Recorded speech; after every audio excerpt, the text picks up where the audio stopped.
कैमरे का पोजीशन यहां कर लीजिएगा।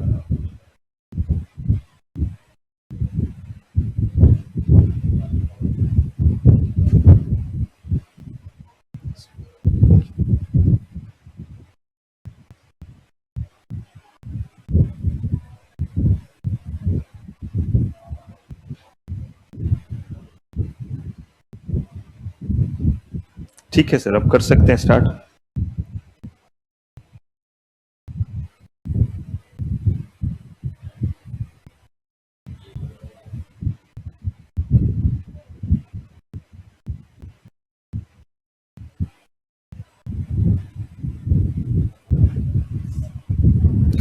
Very good afternoon to all of you. Good afternoon. Good. आइए, हम लोग इस समय जिस चीज के लिए मिले हैं, ये हमारा जो है वो ग्रुप 2 है, जिसके बारे में हम बातचीत कर रहे हैं। बेसिकली इसमें हमें क्या क्या पढ़ना है, क्या क्या जानना है, ये जरा पहले कर लेते हैं कि हमारा जो है वो कोर्स के किस पोजीशन पे हम पहुंचे हुए हैं। मतलब ये है कि हमने सीएससीटी कर लिया है, कुछ बच्चे ऐसे हैं जो ग्रुप 1 दे भी चुके हैं, कुछ ऐसे हैं जो ग्रुप 1 ग्रुप 2 कुछ भी नहीं दिया है, जिन्हें अभी स्टार्ट ही करना है चीजों को। चलिए इन चीजों पे आते हैं। कुछ लोगों से पहले ही हमारा इंट्रोडक्शन है, बाकी लोग भी इंफॉर्मेशन के लिए जान लीजिए, जिनके साथ आप आने वाले कुछ दिनों में, जिनके साथ लगभग 2 से 2.5 साल का सफर रहेगा। बोलेगा सर इतने साल में हम सीएस करेंगे, सीएस करेंगे? नहीं, आने वाले समय में आप ट्रेनिंग में जाएंगे, मैं आपको वहां पे भी मिलूंगा, क्योंकि मैं आईसीआईसीआई के जो है, आईसीएसआई के जो है वो प्लेसमेंट विंग में भी हूँ, आपके जो है वो जॉब विंग में भी हूँ, ट्रेनिंग विंग में हूँ, तो हर जगह हमारी आपकी मुलाकात होगी। इसके बाद जब आप सीएस बन जाएंगे तो मिलेंगे आपसे जब आप कंपनी के इंटरव्यू में रहेंगे, क्योंकि वहां भी बहुत सारे कंपनी में जो है वो आपके साथ जुड़ा हुआ रहूंगा। आइए, तो मैं Pankaj Kumar, I am a company secretary. 2008 यानी कि 17 ईयर हो गए, 17 साल पुराना व्यक्ति हूँ सीएस बने हुए। Chartered I have done it from CSI London, जैसे लोग इंडिया से करते वैसे मैंने लंदन से किया हुआ है। एमबीए फाइनेंस किया हुआ हूँ, इस समय कॉर्पोरेट रिस्ट्रक्चरिंग पे पीएचडी कर रहा हूँ। 12-13 बुक्स का मैं ऑथर हूँ। 13 इसलिए बोला क्योंकि 13 बुक रिलीज होने ही वाला है, 2-3 दिन में जो है उसका उद्घाटन होगा। और ये सारी जो चीजें, ये आपके सीए, सीएस, सीएमए और कुछ और जो है वो पीएचडी वालों के लिए ये बुक्स है, जिसमें से आपके ईसीआईपीएल और सीएमएसएल की बुक आप जो टैक्समैन पे पढ़ेंगे, मेरा ही पढ़ेंगे। यहाँ पे हालांकि आपको अलग बुक दी जाएगी, लेकिन आप ये बुक जो टैक्समैन पे भी देखेंगे। मैं आपके institute of company secretaries of India में एकेडमिक एक्सपर्ट हूँ। एकेडमिक एक्सपर्ट का मतलब होता है आपके क्वेश्चन कैसे सेट किए जाए, क्या स्टैंडर्ड रहे, कैसे कॉपी को इवैल्यूएट किया जाए, कैसे स्टडी मटेरियल ड्राफ्ट किया जाए, कोर्स कंटेंट क्या होना चाहिए, एग्जामिनेशन का क्या पैटर्न होना चाहिए, कैसे आपको इवैल्यूएट किया जाए, जब आप सीएस बनते हैं ट्रेनिंग में किन किन चीजों को शामिल किया जाए, ये काम एकेडमिक एक्सपर्ट का होता है। आपकी एनआईआरसी, आईसीएसआई में विजिटिंग फैकल्टी भी हूं, गलती से उन्होंने मुझे बेस्ट फैकल्टी का अवार्ड दिया है। ये स्टूडेंट के परफॉर्मेंस और फीडबैक के बेसिस पे होता है। इस कॉमर्स वाले दुनिया में आने से पहले, सीए, सीएस, एमबीए की दुनिया में आने से पहले मैं साइंस ग्रेजुएट हूं, मैंने फिजिक्स ऑनर्स किया है। ये मैं इसीलिए आपको कन्वे कर रहा हूं क्योंकि बहुत बच्चे को लगता है कि सर हम साइंस से हैं, हम कॉमर्स से नहीं है, या हम जो है वो आर्ट्स से हैं। तो यकीन मानिए कोई फर्क नहीं पड़ता आप किस विंग से आए हैं। कॉमर्स से आए हैं तो आप और भी कमाल मचा सकते हैं, क्योंकि हम लोगों को अकाउंट और चीजों को समझने में बड़ा एफर्ट लगता था, क्योंकि हमारे लिए नया हुआ करता था। लेकिन उसके बावजूद भी मुझे एक अटेम्प्ट लगा सीएस करने में, सेम टाइम पे चार्टर्ड भी कर रहा था और सब कुछ एक साथ चल रहा था। और जब मैं आपको इसी में सीएमएसएल में एक टॉपिक पढ़ाऊंगा, डिपोजिटरी सिस्टम, उस दिन दिखाऊंगा कि उस समय मेरी अर्निंग क्या थी। ये बात है 2006 की, when I enrolled for CS. 2006 में इनरोलमेंट लिया था, 2008 में पूरे तरह से सीएस बन चुका था, चार्टर्ड भी बन गया था। तो बताऊंगा उस समय इन चीजों को। मैं इसीलिए इन चीजों को आपको बता रहा हूं क्योंकि मैंने साइंस ग्रेजुएशन तक पढ़ा है। ग्रेजुएशन तक का मतलब हुआ फिजिक्स ऑनर्स मेरा रहा, मैथ केमिस्ट्री सब्सिडरी पेपर रहा है। बहुत सारे बच्चे अगर सिर्फ और सिर्फ जो है वो 12th तक पढ़े रहते हैं तो उन्हें दिक्कत होने लगती है कि सर इसमें हमें दिक्कत तो नहीं होगा। तो मैं बता दूं, ऑल टुगेदर कहीं किसी चीज से दिक्कत है, आप कॉमर्स से हैं, कंफर्ट जोन, अकाउंट समझने में सुविधा होगी। इसके अलावा सिर्फ और सिर्फ अभी मैं पेपर दिखलाऊंगा, एक पेपर ऐसा है जो आपके कॉमर्स से होने से आपको बेनिफिट दे सकता है, और वो है अकाउंट का। और अकाउंट में भी जो है कॉर्पोरेट अकाउंटिंग। अगर आप एफएम की बात करें, फाइनेंशियल मैनेजमेंट, कोई फर्क नहीं पड़ता उसमें आप किस स्ट्रीम से, बस दिमाग चलना चाहिए और वो सारा कुछ आपका जो है वो हो सकता है। फिर इस CACS में जो है वो जॉब अडॉप्ट करने से पहले मैं इंडियन एयरफोर्स में फ्लाइंग ऑफिसर था, जिसको कोलोकियल टर्म में आप लोग पायलट कहते हैं। पायलट नाम से कोई पोस्ट नहीं होता है, फ्लाइंग ऑफिसर उसका जो है वो नाम होता है। Bihar hydro electric power corporation में गेस्टेड ऑफिसर था। अगर आप सिविल सर्विसेज जानते हो तो BPSC के थ्रू आप उन चीजों में जाते हैं। ये मैं इसीलिए आपको बता रहा हूं कि साइंस से होने के बाद मैंने ये थोड़ा बहुत काम कर लिया। आप लोग अगर कॉमर्स से हैं और धमाल मचा सकते हैं, बशर्ते पढ़ते वक्त पढ़ने वाला चीज करना पड़ेगा। यानी कि सबसे बड़ा दुश्मन आपका इस समय मोबाइल है। मेरे क्लास में अलाउड ही नहीं है, मोबाइल साइलेंट करके बैग के भीतर रखिएगा। जिनके भी पास है, पुराने बच्चे को ऑलरेडी पता है, नए बच्चे बैग के भीतर रख लीजिए, डेस्क में नहीं रखना है। साइलेंट करके बैग के भीतर रख दीजिए, उसे डेस्क पे मत रखिए, जेब में भी मत रखिए। अगर आप 2-3 एस्पेक्ट को मानते हैं तो मैं आपको बता दूं, आप जिस कोर्स को करने जा रहे हैं ये ब्रह्मांड का सबसे आसान में से एक कोर्स है। ब्रह्मांड का सबसे आसान में से एक कोर्स है। इसका मतलब है कि कहीं इसमें कोई जो है वो एक्स्ट्रा ऑर्डिनरी एफर्ट की जरूरत नहीं है। बस समझना यह है आपको कि जिस भी पेपर में आपको जो है CS के जिस भी पेपर में आपको पेपर वाइज इसका जो है वो तरीका देखिए, हर पेपर में आपको चाहिए 40%। कितना चाहिए? 40%। और एग्रीगेट ग्रुप में आपको चाहिए कितना मार्क्स? 50%। सारे बच्चे पास होंगे। ये नहीं कि इस बार मुस्कान पास होंगे, अगली बार जो है वो स्नेहा पास, खुशी जो है वो उसके अगली बार, गगन उसके बाद, विशाल उसके बाद। ऐसा नहीं है। अगर सबने जो है वो 40% इंडिविजुअल पेपर में लाया है और एग्रीगेट कितने हो गए हैं? 50%, तो सारे बच्चे चाहे 1 लाख क्यों ना हो उन्हें पास करना पड़ेगा। ये बिल्कुल मिथ है कि इंस्टीट्यूट जो है वो रोक देगी, बिल्कुल नहीं। तो फिर इंस्टीट्यूट का रिजल्ट क्यों होता है 5%, 9%, 10%, ऐसे क्यों होता है? उसके पीछे वजह यही है कि इतना भी बच्चा नहीं ला पाता, इतने होनहार बच्चे होते हैं। आप कहिएगा सर ऐसे बेइज्जती मत करो, मैं आपकी कहां कर रहा हूं, मैं तो उनकी कर रहा हूं जिन्होंने एग्जाम दिया है और नहीं निकल पा रहे। ये इसीलिए होता है क्योंकि पहले दिन से टीचर की बात अच्छी नहीं लगती है, टीचर दुश्मन जैसा लगता है। कुछ बहाना बनाओ लेकिन टीचर को जो है वो खराब साबित करो। हाँ, लेकिन फिर रिकॉग्नाइज करते हैं जैसे जैसे समय बीतता है कि नहीं थोड़ा कड़वा बात था लेकिन बात तो सही था। तो फिर मैं कह रहा हूं कि इसमें अगर आप कोई बच्चा फेल नहीं कर सकता, सवाल ही पैदा नहीं होता। लेकिन इसका मतलब ये मत बोलिएगा सर फिर पास करा के दिखाओ, ऐसे सो जाएंगे तब नहीं। जो आपको एस्पेक्ट बता रहा हूं उसको अगर आपने फॉलो किया तो 100% गारंटी, और नहीं फॉलो किया तो भी 100% गारंटी कि कुछ कर लीजिएगा CS पास नहीं कीजिएगा, और कर लिया तो 100% गारंटी कि रुक ही नहीं सकता है CS पेपर। तो थोड़ा सा अब आते हैं और हम अपने स्ट्रैटेजी को प्रिपेयर करते हैं और फिर इसमें हम पढ़ाई शुरू करेंगे। तो सबसे पहले जरा थोड़ा जान ले कि इस समय आप जहां पहुंचे हैं वो बेसिकली CS का कौन सा पोजीशन है। तो देखिए आपके CS का कंप्लीट करिकुलम जो है ये आपका चल रहा है 2022, यानी कि नए कोर्स में आप हैं। हर 5 साल पे CS का कोर्स बदलता है। अब 2027 में आएगा जो आपके लिए एप्लीकेबल 2 साल बाद होगा। मतलब आप हैं ICSI न्यू सिलेबस 2022। ये बताने के पीछे वजह ये है कि कहीं कोई क्वेश्चन बैंक आंसर कुछ देखे तो ये नहीं ईसा पूर्व देख रहे हैं जिस समय सिलेबस कुछ और था और हैरान परेशान हो रहे कि सर इसमें क्या पूछ दिया है, ये तो हम समझ नहीं पा रहे। ऐसी नौबत ना है, इसी के लिए ये चीज मैं आपको जो है वो बता रहा हूं। चलिए अब यहाँ पे देखिए कि आपने इसमें कौन कौन सा एस्पेक्ट क्लियर कर लिया है। आप CSET कर चुके हैं या आप ग्रेजुएट हैं, मतलब ये सफर आपका तय है जिस भी कारण से, या तो आपने एग्जाम क्लियर किया हुआ है और या फिर आप जो है वो ग्रेजुएट हैं। आप पहुंच गए हमारे एग्जीक्यूटिव लेवल पे। किस लेवल पे आप हैं? एग्जीक्यूटिव लेवल पे आप यहाँ पे हैं और हम और आप इस चीज के लिए बात कर रहे हैं जिसमें 2 ग्रुप होता है, ग्रुप 1 और ग्रुप 2।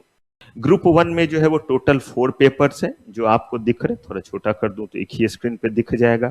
ये टोटल आपके जो है वो 4 पेपर हैं। और ग्रुप 2 में आपके कितने पेपर हैं? 3 पेपर हैं। टोटल 7 पेपर हैं। इंस्टीट्यूट ने कहीं कुछ नहीं बोला है कि आप कौन सा ग्रुप पहले दें और कौन सा ग्रुप बाद में दें, कहीं कोई रिस्ट्रिक्शन नहीं है। आप जो ग्रुप पहले देना चाहे दे सकते हैं। हाँ, एग्जाम आप टुकड़े टुकड़े में नहीं दे सकते। ये नहीं कि 1 पेपर 2 पेपर 3 पेपर, ऐसे नहीं, पूरा ग्रुप देना पड़ेगा। अगर आप ग्रुप 1 देंगे पूरे 4 पेपर, ग्रुप 2 देंगे पूरे 3 पेपर। ये नहीं कि ये दे देते हैं इस बार अगली बार ये दे देंगे, ऐसे कर करके, ये अलाउड नहीं है। अगर आप ग्रुप में से एक ग्रुप कोई देते हैं मान लीजिए, तो वैसे केस में आपको हमेशा ग्रुप 1 पहले देना चाहिए। कौन सा देना चाहिए? ग्रुप 1। रीजन ये है कि ग्रुप 1 में बहुत सारी ऐसे चीजें जिसका हमें यूज करना पड़ता है, किसमें? ग्रुप 2 में, यानी कि एक दूसरे से रिलेशन है। अगर एक ग्रुप देते हैं तो अगर आप जो है वो कहते हैं नहीं मैंने कसम खाया है पहले मुझे ग्रुप 2 भी देना है, आपका चॉइस है। बस आपको एफर्ट थोड़ा लगेगा। कुछ जगहों पे जब हम बात करेंगे तो आपको कहेंगे कि इन चीजों को हम लोग इस सब्जेक्ट में डिटेल में पढ़ेंगे। यही अगर आप दोनों दे रहे होते हैं तो that is the best composition. उसमें क्या होता है कि ये आपको नहीं रहना रहता है कि ये जब पहुंचेंगे ना तो जानेंगे। फटाक से जैसे ही उस दिन पहुंचते हैं तो उसको हम लोग कोरिलेट करते हैं। बताइए जरा, हम लोग इसको फेमा में पढ़ रहे थे, हाँ सर, अब देखिए यहाँ पे भी एफडीआई है और देखिए फेमा में भी, हाँ हाँ। तो उसको थोड़ा कोरिलेट करने में क्या होता है, आपको कंफर्ट जोन रहता है। तो अगर आप दोनों ग्रुप साथ में देते हैं तो क्या बेनिफिट है? दोनों ग्रुप अगर साथ में देते हैं तो आपका रिजल्ट एग्रीगेट होगा। जैसे अगर आप ग्रुप 1 देते हैं तो आपको कितने मार्क्स लाने होंगे? 200। रीजन, हर एक पेपर 100 मार्क्स का है। कितने मार्क्स का? 100 मार्क्स का जो है वो पेपर है, और इस 100 मार्क्स के पेपर में 50% एग्रीगेट लाना है। तो 400 का 50% मुझे लगता है 200 ही होगा। हाँ जी पिंकी, या कम ज्यादा? 200 ही होगा, ठीक है। तो ये बेसिकली जो है वो 200। लेकिन इंडिविजुअल पेपर में आपको कितना लाना पड़ेगा? इंडिविजुअल पेपर में 40%, 40 नंबर होने चाहिए। आपके एग्रीगेट मान लीजिए 260 हो गए, बट अनफॉर्चुनेटली किसी भी एक पेपर में मान लीजिए 39 हो गया, आपको पूरा का पूरा ग्रुप क्या करना पड़ेगा? रिपीट करना पड़ेगा और आप फेल माने जाएंगे। अगर किसी भी पेपर में कितना रह गया? ओवरऑल आपका 260 हो गया, लेकिन इस पेपर में, फोर्थ पेपर में कितना रह गया? 39। और बाकियों को हमने देखा तो सब मिलकर के कितना हो जा रहा है? 260। मैंने एक एग्जम्पशन लिया है कि इतने ज्यादा मार्क्स आपके आ गए हैं, लेकिन फिर भी अगर एक पेपर रुक गया तो ऐसे केस में आपको क्या करना पड़ता है? पूरा ग्रुप देना पड़ता है। इसमें एक एक्सेप्शन है और उस एक्सेप्शन को बोलते हैं एग्जम्पशन। अगर आपको किसी पेपर में 60% या उससे क्या आ जाए, ज्यादा आ जाए, लेकिन बाकी पेपर में मिनिमम 25 मार्क्स होने चाहिए हर पेपर में। कितने मिनिमम मार्क्स? तो वैसे केस में जिस पेपर में 60 या उससे ज्यादा आया है वो आपकी मर्जी है, उसे चाहे तो अगली बार दे, चाहे तो उसे अगली बार ना दे। उसे बोलते हैं क्या लेना? एग्जम्पशन। तो आपके केस में जो है वो एग्जम्पशन जो है वो अलाउड है, बशर्ते क्या होना चाहिए? बाकी पेपर में जो है वो मिनिमम कितने मार्क्स होना चाहिए? 25। मान लीजिए सारे पेपर में 60 से ऊपर ऊपर है और एक पेपर में 24 है। कितना है? 24। अब बाकी तीनों पेपर में 60 प्लस है, एग्रीगेट भी है, सब है, लेकिन एक जो पेपर बचा उसमें कितना है? 24 है।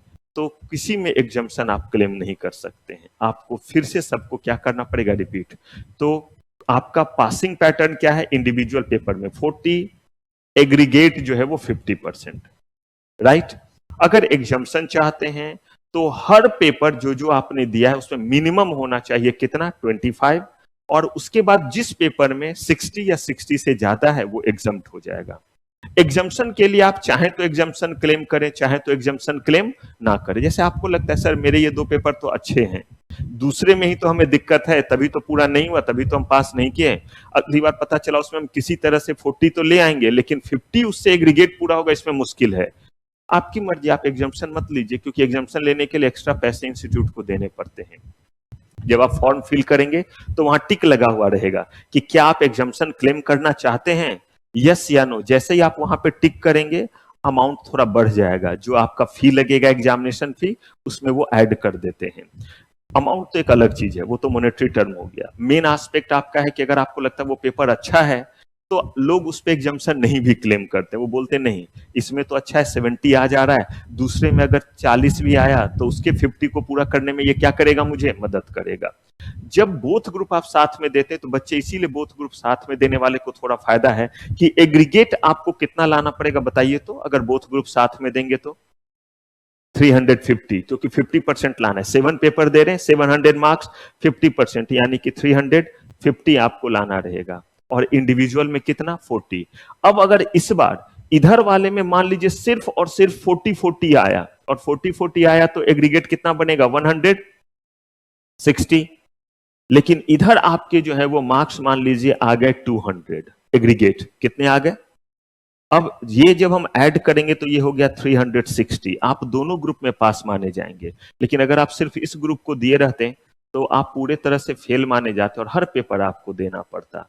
ये हुआ पहला फायदा। दूसरा फायदा, जब आप पढ़ रहे होते हैं तो कंपैरिजन करने में सुविधा होती है। तीसरा चीज, जब आप जॉब वगैरह में आते हैं तो हम लोग थोड़ा सा ये जरूर देखते हैं। मैं जैसे 5 को अपने अंडर रख सकता हूँ ट्रेनिंग, क्योंकि मैं एफसीएस हूँ। जो एसीएस होते हैं वो 2 को रख सकते हैं। ऐसे ही तो आप जाएंगे, 21 मंथ्स का आपका जो है वो ट्रेनिंग होता है, लगभग 2 साल का। तो वो आपको सीएस के अंडर में या कंपनी में लेना पड़ता है। गिना चुना जगह होता है और अच्छे जगह हर कोई जाना चाहता है जिसके पास ज्यादा काम हो। तो जिसके पास ज्यादा काम है वो तो चुनेगा उन्हीं में से ना। और वहां पे तो काम बहुत रहता है, वर्क जगह पे भी प्रेशर रहता है। तो देखने का तरीका हुआ कि अगर ये बच्चा जो है प्रेशर ज्यादा झेल सकता है या नहीं।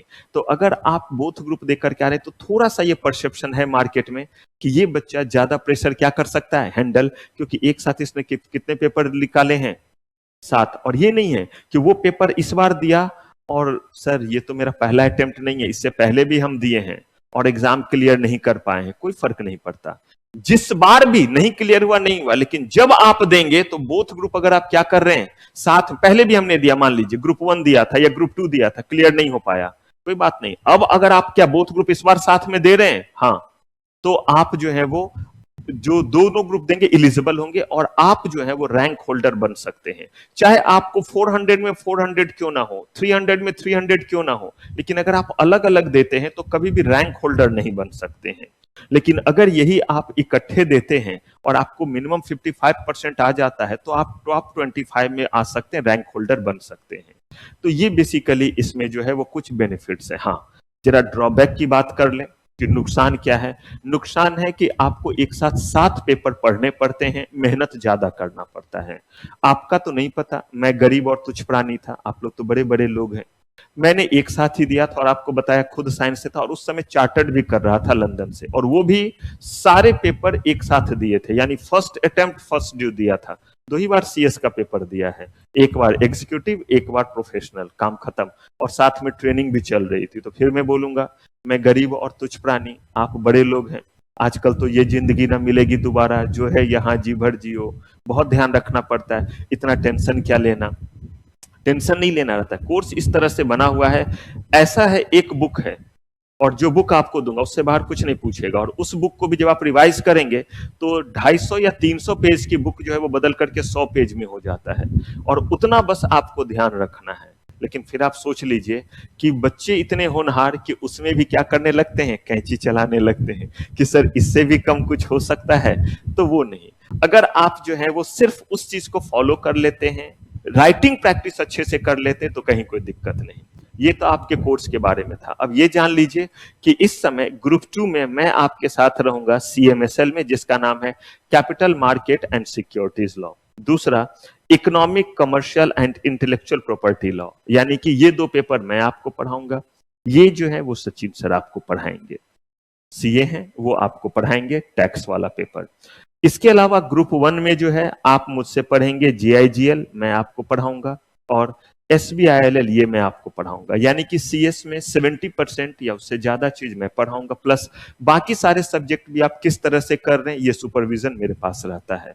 कहीं पे भी किसी तरह का कोई दिक्कत सीएस से रिलेटेड रहेगा, हमारे पास अलग अलग टीम बने हुए, टेक्निकल टीम के लिए भी है, एडमिन भी है। लेकिन उसके बाद भी अगर कहीं पे आपका इशू रिजॉल्व नहीं होता है, रीजनेबल टाइम, एक दिन आपने बोला, एक दिन और फॉलो कर लीजिए। आपको लगता है नहीं रिजॉल्व नहीं हुआ, तब आप मेरे पास आ सकते हैं।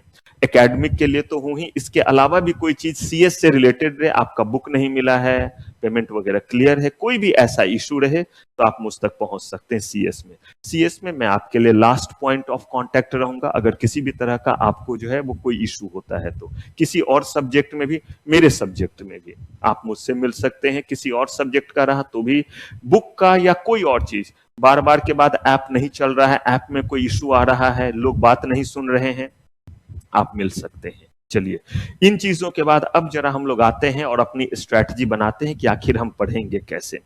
तो सबसे पहले इस समय जिस चीज पे हम आ रहे हैं वो हमारा जो सब्जेक्ट है, हम इस समय ईसीपीएल की बात कर रहे हैं, यानी कि economic commercial and intellectual property law के बारे में बात कर रहे हैं। यानी इस समय हम ग्रुप 2 की बात कर रहे हैं। ब्रेक के यानी कि सेकेंड हाफ में हम ग्रुप 1 के बारे में बात करेंगे। तो इस समय आपके सब्जेक्ट का नाम जो है वो क्या है? Economic, commercial and intellectual property law. दूसरा जो मैं सब्जेक्ट पढ़ाऊंगा ग्रुप 2 में, उसका नाम क्या है? CMSL, पूरा नाम है capital market and securities law. करेंगे बात जब वहां पहुंचेंगे वो भी डिटेल में। मैं ये मान करके चल रहा हूं, चलूं ये मान करके कि इस सब्जेक्ट के बारे में आपको कोई जानकारी नहीं है, ये मानूं या ये मानूं कि आपको पहले से बहुत जानकारी है? सोच रहे हैं, क्या नाम है आपका? आयुष, सोच रहे हैं क्या बोलूं? एकदम खुल के बोलिए। ये मानूं कि इस बारे में कोई जानकारी नहीं है, हम जीरो से स्टार्ट करते हैं, ज्यादा आसान रहेगा। ये जो आपका पेपर है जिसका आप नाम देख रहे economic, commercial and intellectual property law, ये आपका 2 पार्ट में बटा हुआ है। पूरा का पूरा पेपर आपका जो है वो 100 मार्क्स का है, जो कितने पार्ट में बटा हुआ है? 2 पार्ट में बटा हुआ है। एग्जाम आपके 3 घंटे के होते हैं और पेपर आपका 100% जो है वो डिस्क्रिप्टिव है, जिसको सब्जेक्टिव बोलते हैं। ये जो लिखा हुआ 20% ये ऑब्जेक्टिव नहीं है बच्चे, ये है case based objective type question. दोनों में अंतर होता है। ऑब्जेक्टिव का मतलब आप MCQ, fill in the blanks होता है। यहां जो हम लिख रहे हैं वो केस बेस्ड ऑब्जेक्टिव क्वेश्चन का मतलब है कि हम आपसे कम से कम 20 मार्क्स का केस लॉ पे क्वेश्चन पूछेंगे। केस लॉ का मतलब होता है जब मैं आपको पढ़ाऊंगा तो कॉन्सेप्ट बताऊंगा और उसी में क्या करेंगे, वो सिचुएशन वो क्रिएट कर देंगे। और वो सिचुएशन क्या क्रिएट कर देंगे? अगर ऐसा होगा, ऐसा होगा, ऐसा होगा, तो बताइए इस सिचुएशन में क्या होगा? This is called what? Case based objective question. क्यों बोला गया केस बेस्ड ऑब्जेक्टिव क्वेश्चन? क्योंकि उसमें आंसर एक होगा, उसमें आंसर में डेविएशन नहीं हो सकता। डेविएशन मींस राइटिंग में नहीं, डेविएशन आंसर में। जैसे जब आप नॉर्मल किसी चीज को लिखते हैं, डिस्क्राइब करना, कमेंट करना, तो सबका थोड़ा अलग अलग अप्रोच हो सकता है, जिसमें हो सकता है कि कंटेंट में डिफरेंस थोड़ा आ जाए। लेकिन जब हम ये पूछते हैं कि बताइए इस सिचुएशन में इसे रिलीफ मिलेगा या नहीं, तो या तो जवाब होगा मिलेगा या तो जवाब होगा नहीं मिलेगा। तो ऐसा क्वेश्चन है, इसीलिए इसको क्या बोलते हैं? ऑब्जेक्टिव। ऑब्जेक्टिव का मतलब होता है जिसका आंसर सबका सेम होगा, उसे क्या बोलते हैं? ऑब्जेक्टिव। लेकिन ये रहेगा किस फॉर्म में? डिस्क्रिप्टिव फॉर्म में ही रहेगा। सिचुएशन दिया, इसी में देखिएगा, हम लोग पढ़ेंगे, चैप्टर में आएंगे, कंज्यूमर प्रोटेक्शन एक्ट वगैरह आएगा। आपसे पूछा जाएगा उन्होंने सामान खरीदा था, बताइए उसे कंज्यूमर प्रोटेक्शन एक्ट के तहत रिलीफ मिलेगा या नहीं मिलेगा। ये सारे तरह के चीज को हम लोग यहाँ पे क्या करेंगे, देखेंगे। तो देखिए क्वेश्चन आपका एग्जाम 3 आवर्स का 100 मार्क्स का पेपर होता है। 2 पार्ट में ये बटा हुआ। एक पार्ट कहलाता है इकोनॉमिक एंड कमर्शियल लॉ, और इसका वेटेज एग्जाम में कितना है? 60। और दूसरा है इंटेलेक्चुअल प्रॉपर्टी लॉ, इसका वेटेज कितना है? 40 मार्क्स का। तो देखिए जो पेपर आपका जो है वो 60 मार्क्स का है, यानी जो पोर्शन, इसमें आपको ये 20 जो है वो टोटल चैप्टर, जिसमें आपको 14 चैप्टर जो है वो पढ़ने रहेंगे। कितने मार्क्स के लिए? 60 मार्क्स के लिए। इसका मतलब ये नहीं है कि 60 को हमने जो है वो 14 से डिवाइड कर दिया, ओवरऑल तकरीबन 4 मार्क्स के आसपास का कंटेंट बना। इसका मतलब ये नहीं है कि हर चैप्टर से 4 मार्क्स का आएगा, ऐसा कोई प्रिडिक्शन नहीं। हाँ, 60 मार्क्स से ना ज्यादा का ये पूछेंगे, ना 60 मार्क्स से कम का पूछेंगे। कितने चैप्टर से? इन 14 चैप्टर से 60 से ना कम ना 60 से ज्यादा। लेकिन इसमें कोई उन्होंने नहीं बोला, उनकी मर्जी। अगर आटा माजी सटकली हमारा हो गया, हो सकता है पूरा का पूरा एक ही चैप्टर से पूछ दे, लेकिन इतना भी हमारा नहीं सटकता है। थोड़े रीजनेबल मैनर में हम लोग चलते हैं। कभी कभी हमें लगता है कि बच्चा ना ये चैप्टर छोड़ के जा रहा है जानबूझ करके, कि वो ट्रिक निकाल रहा है कि अरे ये 3 चैप्टर से तो 3 मार्क्स से एक नंबर का 2 नंबर का क्वेश्चन आ रहा है, इसे छोड़ देते हैं। जैसे ही आप ऐसा करते हैं हम धप्पा दे देते हैं, और ग्रुप 1 में हमने ऐसा धप्पा खूब किया है। बच्चे स्कैनर देख करके प्रेडिक्शन निकालते हैं। हालांकि ये बात देखिए मैं आपको पहले दिन बता रहा हूं, इसलिए मुझे आप बद्दुआ नहीं दे सकते हैं। रियल में तो आपको जो है वो मुझे थैंक्स बोलना चाहिए, क्योंकि मैं पहले दिन ये बता करके चलता हूं।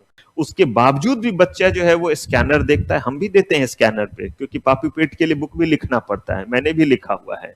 लेकिन मैं साफ कहता हूं कि इंस्टीट्यूट ने हमें क्वेश्चन सेट करते वक्त ऐसा कोई गाइडलाइन नहीं दिया है कि इस चैप्टर से इतने ही मार्क्स का। हाँ, हम लोग अपने इंटेलेक्चुअल इंटरप्रिटेशन से बताते कि ये थोड़ा इंपॉर्टेंट चैप्टर है, बड़ा चैप्टर है, तो इससे ज्यादा क्वेश्चन हो सकते हैं। लेकिन इसका मतलब ये नहीं है कि कोई भी चैप्टर हम छोड़ेंगे। हर चैप्टर में जितना सिलेबस दिया हुआ है, जितना, उसका एक लाइन भी नहीं छोड़ना है। क्या पता हम सब कुछ पढ़े हैं, एक टॉपिक उसका नहीं पढ़े। अरे भैया 5 नंबर का क्वेश्चन पूछना था, उसी टॉपिक से पूछ दिया। बताइए क्या फायदा हुआ पूरे चैप्टर को पढ़ करके, अगर हमने वो टॉपिक नहीं पढ़ा। इसीलिए हमें कोई जो है वो दिमाग इसमें नहीं लगाना है, कटिंग करने में दिमाग लगाना है, पढ़ने में, कटिंग करने में नहीं लगाना है। हो सकता है उस चैप्टर से केस लॉ पूछ दिया और आपने उस चैप्टर को बहुत हल्के में लिया, आपने ऐसे पढ़ा है कि उस चैप्टर से ना रट्टा मार लिया है, देख अरे ये इसी में से कोई शॉर्ट नोट्स आ जाएगा, पूछा ही नहीं हमने शॉर्ट नोट्स, उस चैप्टर से ही केस लॉ पूछ दिया। अब आप क्या करेंगे? तो आप पढ़ने आए हैं या गोलीबाजी देने आए हैं? बोलिए, आवाज तो निकालिए। पढ़ने आए हैं, तो पढ़ने आए हैं तो हम पढ़ने के तरीके ढूंढें या बचने के तरीके? पढ़ने का। तो यहां पे आपको 14 चैप्टर, कौन सा चैप्टर कौन सा बाद में, ये मेरे ऊपर छोड़ दीजिएगा। जिसका एक दूसरे से रिलेशन रहेगा वो मैं ऑर्डर मेंटेन करूंगा। आइए अब जरा आते हैं इसके पार्ट 2 पे। और ये जो पार्ट 2 है इसमें देखिए कितने कितने चैप्टर दिख रहे हैं? टोटल आपको यहां पे 6 चैप्टर्स दिख रहे हैं। वास्तव में ये है 5 एक्ट्स बस, और एक जो है उसका इंट्रोडक्शन है। कहने का मतलब है कि इतने से ही जो है वो कितने मार्क्स का है? 40। अब यहां पे इस तरह का इंटेलेक्चुअल दिमाग लगा सकते हैं कि ना कम ना क्या ज्यादा, ना 40 से कम ना 40 से ज्यादा, इतना नंबर का तो रहना ही है इतने से। और ये बच्चा ज्यादा भी नहीं, एक चैप्टर इसमें से माइनस कर दीजिए। क्यों? क्योंकि वो एक सिर्फ इंट्रोडक्शन है। 5 एक्ट आपको पढ़ने, patent, copyright, trademark, geographical identification और डिजाइन, और बहुत इंटरेस्टिंग भी है और आसान भी है। हाँ, लेकिन फिर वही है, केस लॉ बेस्ड रहता है, तो इसीलिए समझना बहुत ढंग से रहेगा। और ये एक ऐसा एरिया है जिस एरिया से 40 में से एक भी क्वेश्चन आपसे नहीं छूटेगा, और ये छोटा भी है। तो इसीलिए हम लोग पहला हमला यही करेंगे ताकि हमें ये फील होता रहे कि कितने मार्क्स उड़ा दिए, और 40 उड़ा ही नहीं दिए, बल्कि जैसे ये हमारा पूरा का पूरा हो जाएगा, हमारी ये स्ट्रैटेजी रहेगी कि हम प्रीवियस ईयर क्वेश्चन शुरू कर देंगे इसका बनाना। क्योंकि प्रीवियस ईयर आप तब तक नहीं बना सकते जब तक पूरा यूनिट ना हो जाए। क्यों? क्योंकि वो क्या करते हैं, क्वेश्चन नंबर 1 के ए में एक पार्ट दे देंगे कॉपीराइट का, एक देंगे ट्रेडमार्क का। आपका जब तक दोनों नहीं रहेगा तब तक आप उसको सॉल्व नहीं कर सकते हैं। तो हम लोग इस पोर्शन को जब पूरा पहले कर लेंगे तो हम 40 मार्क्स के लिए अंधाधुंध शुरू कर देंगे अपनी राइटिंग प्रैक्टिस, और अपना जो है वो सारा का सारा चीज जो हमारे प्रीवियस ईयर क्वेश्चन है। तो इसीलिए हम शुरुआत कहां से करेंगे? इंटेलेक्चुअल प्रॉपर्टी लॉ से। अब इसके बाद जरा हम जो है वो चैप्टर, अब तो ये तय हो गया कि हम यहां से पढ़ेंगे, लेकिन और चीज देखिए जरा पढ़ने का तरीका क्या रहेगा। सबसे पहले जब भी आप चीजों को पढ़िएगा, इट्स वेरी हम्बल रिक्वेस्ट, पूरे तरह से बातों को समझना है। क्योंकि मैंने आपको पहले ही बोला, ब्रह्मांड का सबसे आसान में से एक कोर्स बच्चे आप कर रहे हैं, तो उसको समझिए। देखिएगा हम लोग जब इसको पढ़ना शुरू करेंगे, कहानी खिस्से में हर चीज हम लोग पढ़ते हैं। क्यों? क्योंकि स्टोरी फॉर्मेट में पढ़ना है ताकि दिमाग में बात छप जाए कि क्या हमने सुना, आसान शब्दों में, बिना प्रेशर क्रिएट किए हुए। लेकिन उसके बाद अगला चीज, जब भी किसी टॉपिक को हम पढ़ रहे होंगे, जब भी किसी टॉपिक को पढ़ रहे होंगे, उस टॉपिक से हम क्वेश्चन रेज करेंगे। क्या करेंगे? क्या मतलब हुआ क्वेश्चन रेज करने का? आने दीजिए, टॉपिक पे पहुंचेंगे कि क्या इस टॉपिक से हमारा जो है वो ऑब्जेक्टिव, यानी केस लॉ वाला ऑब्जेक्टिव ये है, ऑब्जेक्टिव बेस्ड केस लॉ वाला क्वेश्चन हो सकता है, जनरल केस लॉ हो सकता है, क्या इससे प्रैक्टिकल और न्यूमेरिकल हो सकता है? तो क्या आपके एग्जाम में प्रैक्टिकल और न्यूमेरिकल आता है? ग्रुप 2 में सबसे बड़ा खतरा यही रहता है, क्योंकि ग्रुप 2 में जो है वो ढेर सारे प्रैक्टिकल और न्यूमेरिकल रहते हैं। सिक्योरिटी लॉ में भी और इसमें भी। सिक्योरिटी लॉ में तो थोक के भाव से, जिसको हम लोग बोलते हैं CMSL, capital market and securities law, तो उसमें थोक के भाव से लगभग 27 मार्क्स का प्रैक्टिकल क्वेश्चन बनाने वाला। तो यहां पे भी आपका रहता है, फेमा वगैरह से क्वेश्चन रह सकता है। तो किस तरह का क्वेश्चन हो सकता है? डिस्टिंग्विश करने वाला क्वेश्चन हो सकता है, इसी टॉपिक से कमेंट वाला क्वेश्चन पूछेगा, अलग तरीके से लिखना रहेगा, शॉर्ट नोट्स पूछेगा, अलग तरीके से लिखना रहेगा आपको। अगर उसी में आपका केस लॉ बना देता है तो अलग तरीके से, तो एक ही चीज को अलग अलग तरीके से रिप्रेजेंट करना पड़ेगा। याद रखिएगा, फिर कहूंगा, हम जो है वो कंटेंट वही रहेगा, रिप्रेजेंट करने का तरीका क्या हो जाएगा?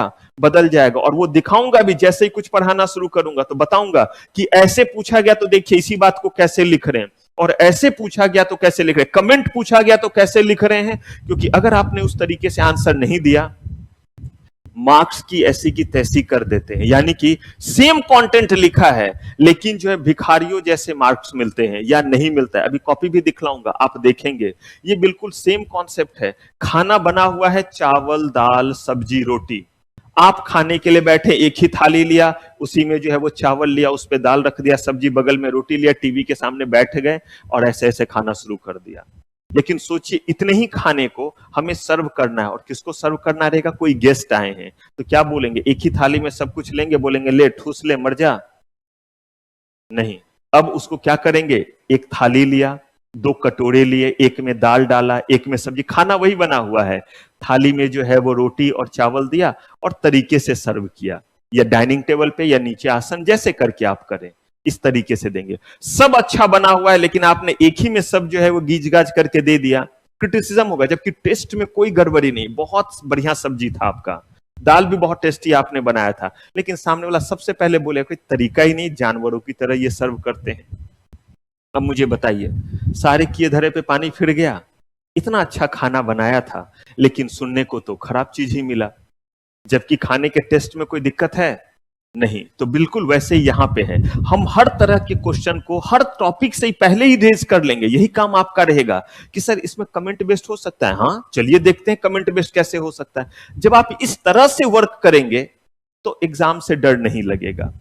अगला चीज है writing skill development and assessment, ये सबसे खतरनाक एस्पेक्ट है, क्योंकि जो भी आपको आता है उसकी उल्टी करना है एग्जाम में।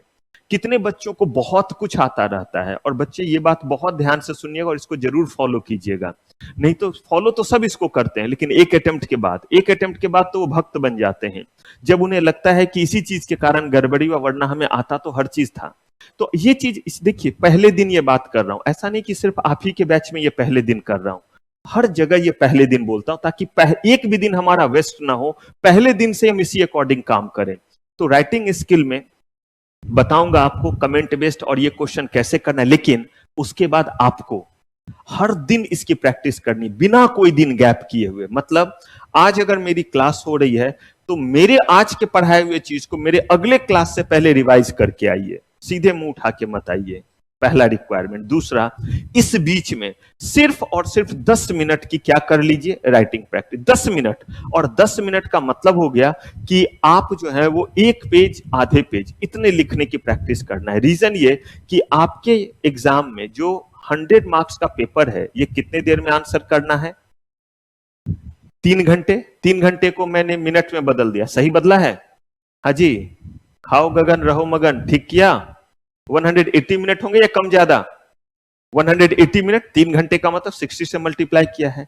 अब आपके लिए पहला चैलेंज क्या रहता है कि अगर 1 मार्क्स का क्वेश्चन है, क्योंकि आपके दिमाग में पहला ही चीज आएगा, सर लिखते वक्त 1 नंबर में कितना लिखें, 2 नंबर में कितना लिखें, 3 मार्क्स में का क्वेश्चन में कितना लिखें, 5 मार्क्स के क्वेश्चन में कितना लिखे, मैं कॉपी भी दिखला दूंगा। ये नहीं कि सर 2 में इतना, 3 में इतना, 5 में इतना, 7 में इतना, पौवा खंभा है कितना पिए, कहा नहीं ऐसे नहीं है। तो कहा तो क्या क्राइटेरिया है? कहा बिल्कुल सिंपल क्राइटेरिया है, 1 मार्क्स के क्वेश्चन को लिखने में आप दे सकते हैं 1 मिनट 20 सेकेंड। कितना? 1 मिनट 20 सेकेंड। अगर मान लीजिए क्वेश्चन 3 मार्क्स का है तो इसका मतलब आपके पास कितने मिनट का टाइम है? 4 मिनट। अब इस 4 मिनट में आपको और क्या क्या चीज करना है? आपकी राइटिंग स्पीड अच्छी है, मार्क्स ज्यादा आएगा। क्यों आएगा? क्योंकि 4 मिनट में बाकी लोग थोड़ा लिख रहे होंगे, आप थोड़े से क्या लिख देंगे, ज्यादा लिख देंगे। रेलिवेंट चीज ज्यादा लिखते हैं, मार्क्स हमेशा बढ़ता है। लेकिन ये नहीं कि ज्यादा लिखने पे हम मार्क्स काटते हैं, कभी भी नहीं। इसलिए मैंने बोला मार्केट के मिथ में नहीं जाएंगे, क्योंकि खुद रिव्यू बोर्ड में हूं, इसीलिए आपने ज्यादा लिख दिया, मार्क्स नहीं। रेलिवेंट चीज है, लेकिन जहां पे 8 पॉइंट और 2 नंबर के लिए 3 से 4 पॉइंट सफिशियंट है। क्यों है 3 से 4 पॉइंट सफिशियंट, ये बताइए? क्योंकि एक नॉर्मल आदमी का जो राइटिंग पैटर्न है, मैं आपको ऑफ मार्केट दिखला भी दूंगा, मतलब ऑफ रिकॉर्ड में, इस बार का भी रिव्यू जा चुका है, तो वो अगर उसमें भी जो है आप जो है वो देख लेंगे कि कैसे कॉपी को जो है वो क्या किया जाएगा, चेक किया जाएगा, कैसे मार्किंग होगी, क्या लिखने पे कितना मार्क्स आएगा, स्टेप वाइज कैसे कैसे रहेगा। आप देखेंगे कि उसमें हम लोग 8 जो है वो 8 नहीं, हम लोग 20 पॉइंट्स दे देते हैं। और अगर मान लीजिए कि 2 मार्क्स का है तो हम लोग कहते हैं कि if a student is writing 3 to 4 point he should be awarded. क्यों? क्योंकि हमें भी पता है 2 मिनट में कितना लिखेगा।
Thank you sir.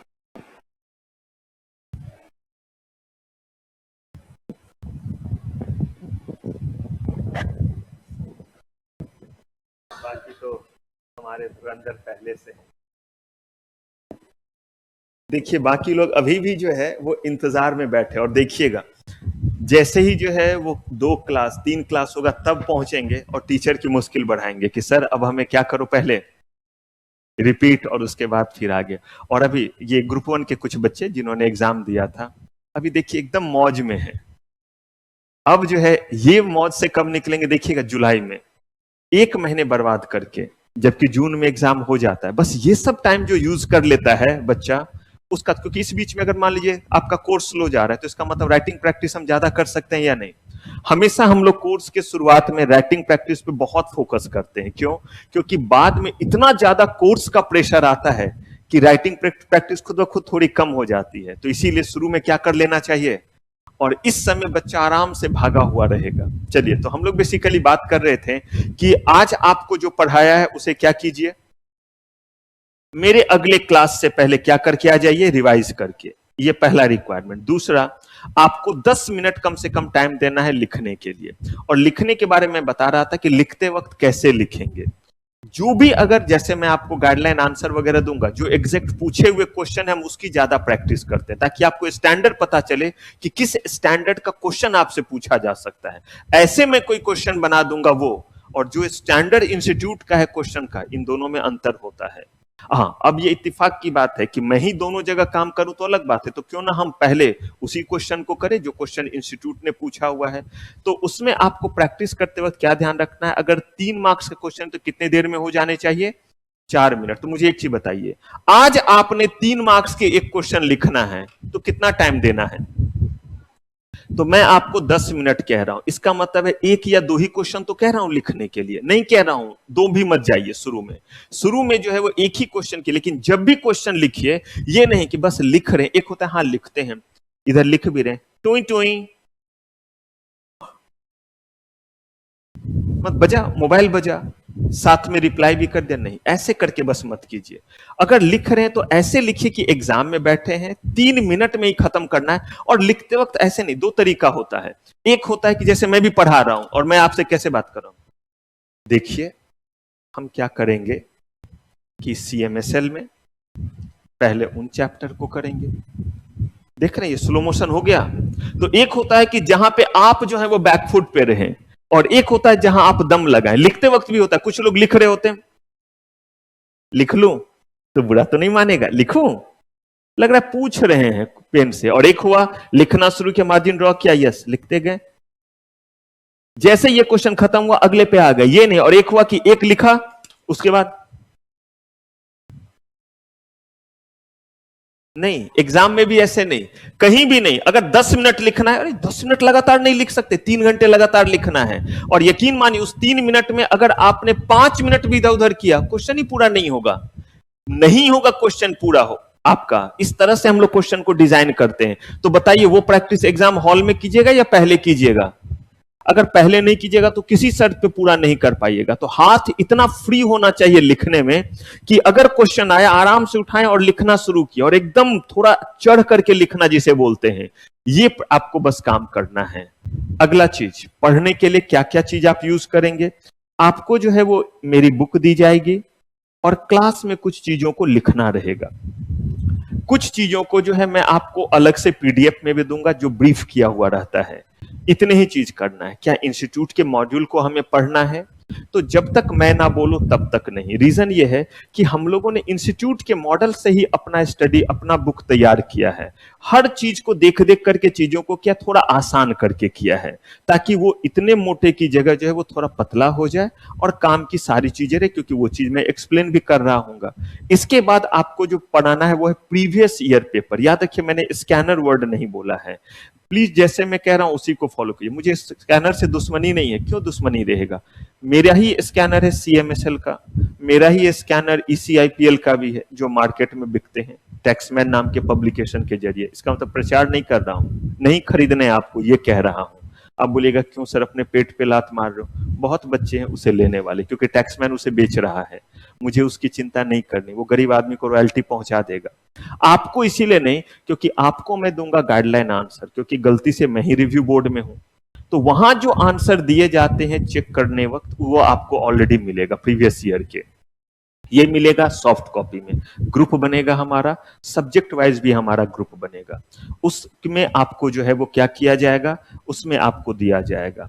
और वहां पे जो है वो आप उसी क्वेश्चन को उठाएंगे, जैसे ही खत्म हो गया एक क्वेश्चन उठाया, ऐसे तो मैं आपको क्वेश्चन दूंगा पहले चैप्टर जब चल रहा होगा तो, और तब उसके बाद जब पूरा का पूरा हमारा पार्ट 2 या बी हो जाएगा, वहां से क्वेश्चन उठाया और उसकी प्रैक्टिस करेंगे, और वहां से हम आंसर को देखेंगे। और फिर हम लोग लास्ट में बात करते गुरु मंत्र, और गुरु मंत्र का मतलब है कि 3 घंटे को कैसे बेस्ट तरीके से मैनेज करें। याद रखिए, ये चीज हम लगातार बात करते रहेंगे इसके बारे में, लेकिन एक बार लास्ट में इसीलिए बैठ करके ये बात कर लेते हैं कि एक बार झकझोरना नहीं होता है कि देखिए बच्चा सब बोला है, गलत करके मत आ जाइएगा, ध्यान रखिएगा कितने देर में क्वेश्चन पढ़ना है, कितने देर में आंसर करना है, इन चीजों को लेकर के लास्ट में एक हम जो है वो सेशन रखते हैं। ये ओवरऑल पूरा रहता है। बीच में आपका राइटिंग स्किल और असेसमेंट का मतलब होता है टेस्ट, रेगुलर इंटरवल पे आपके टेस्ट होंगे।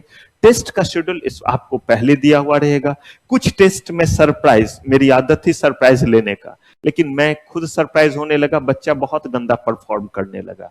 तो मैक्सिमम टेस्ट जो आपके होंगे उसमें पहले से बता करके करेंगे, और वो टेस्ट महीने में आपके लगभग 2 टेस्ट रिटेन टेस्ट होता है, क्योंकि वो खुद मैं कॉपी चेक करता हूं, इसीलिए वो मंथ में 2 टेस्ट आपके होते हैं इन जनरल। बीच में भी हो सकता है, उसके अलावा भी हो सकता है, कभी कभी जो है किसी टॉपिक को करते वक्त भी हम कर सकते हैं। वो आपको रहेगा कि भाई इन चीजों की तैयारी कीजिएगा, हम कभी भी इस चीज का क्या कर सकते हैं, टेस्ट एक क्वेश्चन का कर सकते हैं। और राइटिंग प्रैक्टिस लगातार क्लास में चलती रहेगी, लेकिन राइटिंग प्रैक्टिस तब जब थोड़ा सा हम स्टफ को क्या कर लेंगे, पढ़ लेंगे। जैसे आज ही कुछ स्टफ को पढ़ेंगे, उस पर हम प्रैक्टिस शुरू कर देंगे, उस तरह के क्वेश्चन का, कमेंट का डिस्टिंग्विश वाला चीज आएगा, वहां पे उसकी हम प्रैक्टिस करेंगे।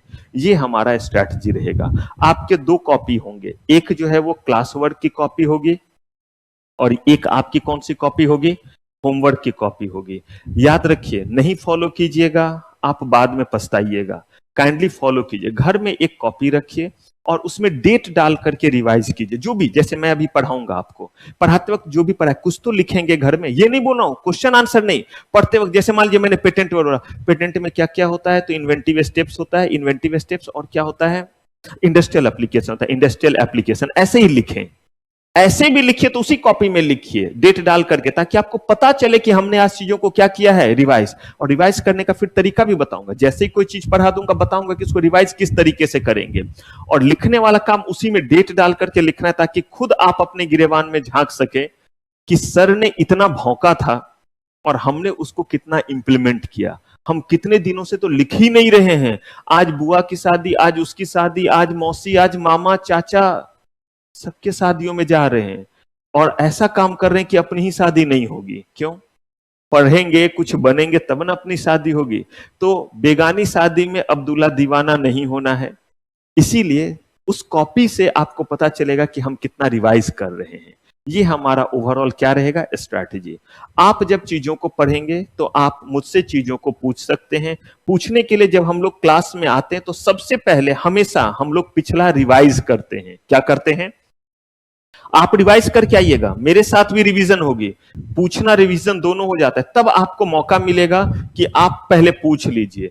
डॉट को हम लोग कभी भी आगे लेके नहीं जाते हैं, पहले आपका डॉट तब आगे। ये नहीं कि एक डॉट सेशन होगा उसमें सिर्फ पूछते रहिएगा, बिल्कुल ही नहीं। जब भी आपको प्रॉब्लम है, मैं क्लास में आऊंगा पहले पूछूंगा कि पिछला क्लास का कोई दिक्कत, ये एक चीज। दूसरा, आप क्लास के बाद मुझसे कुछ पूछना चाहें, क्लास के बाद पूछ सकते हैं। तीसरा, आप मुझसे कॉल करके पूछना चाहें तो मुझसे जो है इस नंबर पे कॉल करके, आपका ग्रुप बन जाएगा, जब अभी आपका सब कुछ हो जाएगा ग्रुप बनेगा, इस नंबर पे आप मुझे 8:45 PM से लेकर के 9:15 PM के बीच में, रात में 9:15 से 9:15, क्योंकि इससे पहले मैं क्लास में ही रहता हूँ। गरीब आदमी, पापी पेट के लिए देखिएगा भी, आपकी रहेगी, सीए वालों की रहेगी, लगातार क्लास रहेगा, यहीं पे दिखूंगा 7:30-8 बजे तक। तो 8:45 से 9:15 के बीच में कॉल करने के लिए कोई अपॉइंटमेंट की जरूरत नहीं है, डायरेक्ट कॉल कर सकते हैं। अगर कॉल पिक नहीं हुआ, अपना नाम और सेंटर, के साथ कौन सा कोर्स है ये जरूर बता दीजिएगा, क्योंकि दोनों तरह के बच्चे होते हैं, अलग अलग सेंटर पे जाते हैं। तो बस इतना बता दीजिएगा, अपना लिख दिया आईजीपी जनकपुरी जो भी रहा, और सीएस और अपना नाम लिख दिया। सर मुझे ये पूछना था, आपको खुद में कॉल करके ये, अगर आपको लगे कि आप किसी चीज को पिक्चर में भेज सकते हैं तो कोई भी चीज जब पूछिए तो हमेशा उसका भेजिए पूरा का पूरा पेज कि कहाँ ये है, मार्क कर दीजिए और तब अपना क्वेश्चन लिख दीजिए। आपको लगता है सर वॉइस नोट्स में पूछना है, तो वॉइस नोट्स में पहले चीज को भेजिए, कौन सा चीज बोल रहे तब बोल करके पूछ लीजिए। अगर वो लिख करके बताने वाला होगा लिख के बताऊंगा, नहीं तो मैं वॉइस नोट्स में आंसर कर दूंगा। डायरेक्टली लाइन पे रह करके पूछना है तो वैसे करके सारे चीज, आमने सामने पूछना है तो क्लास में पूछिए, ये सारे मीन्स अवेलेबल है। क्लियर है? अब हम लोग शुरू करते हैं अपने चीजों को पढ़ना। हम जो है वो इस समय इसी आईपीएल पढ़ रहे हैं, और इसी आईपीएल में जिस चैप्टर को हम लोग बेसिकली स्टार्ट कर, जिस सेगमेंट को स्टार्ट कर रहे हैं उस सेगमेंट पे हम जाते हैं। लेकिन उस सेगमेंट से पहले जरा सा बस आप एक बार ये छोटा सा एक आध कॉपी देख लीजिए, क्योंकि बीच में भी इसके बारे में हम बात करेंगे, ताकि आपको ये पता रहे कि जो मैंने बोला है कि राइटिंग इंपॉर्टेंट चीज है, और ये नहीं कि कुछ भी लिख दिया तो आपको क्या हो जाएंगे, मार्क्स आ जाएंगे। अलग अलग तरीका रहता है। जैसे देखिए इसी बच्चे को कितने मार्क्स आए हुए हैं, कितने मार्क्स हैं, 31 है। लेकिन यहां पे ही इसी बच्चे को 31 के बाद कुछ एक्स्ट्रा मार्क्स मिला हुआ है। अब ये किस बेसिस पे, इसको फिलहाल अभी इग्नोर कीजिए। आया कितना है फाइनली, 41। ये नहीं कि हर बच्चे को ऐसे ही आएगा। ये देखिए इस बच्चे को कितना आया हुआ है, 40। यही आप ही का पेपर है, सीएमएसएल का पेपर है। अब इसमें जो है वो देखिए इसे कितने मार्क्स और एक्स्ट्रा मिल गए। अब क्यों मिल गए अभी फिलहाल छोड़ते हैं, अभी जो दिखाना फिर देखिए।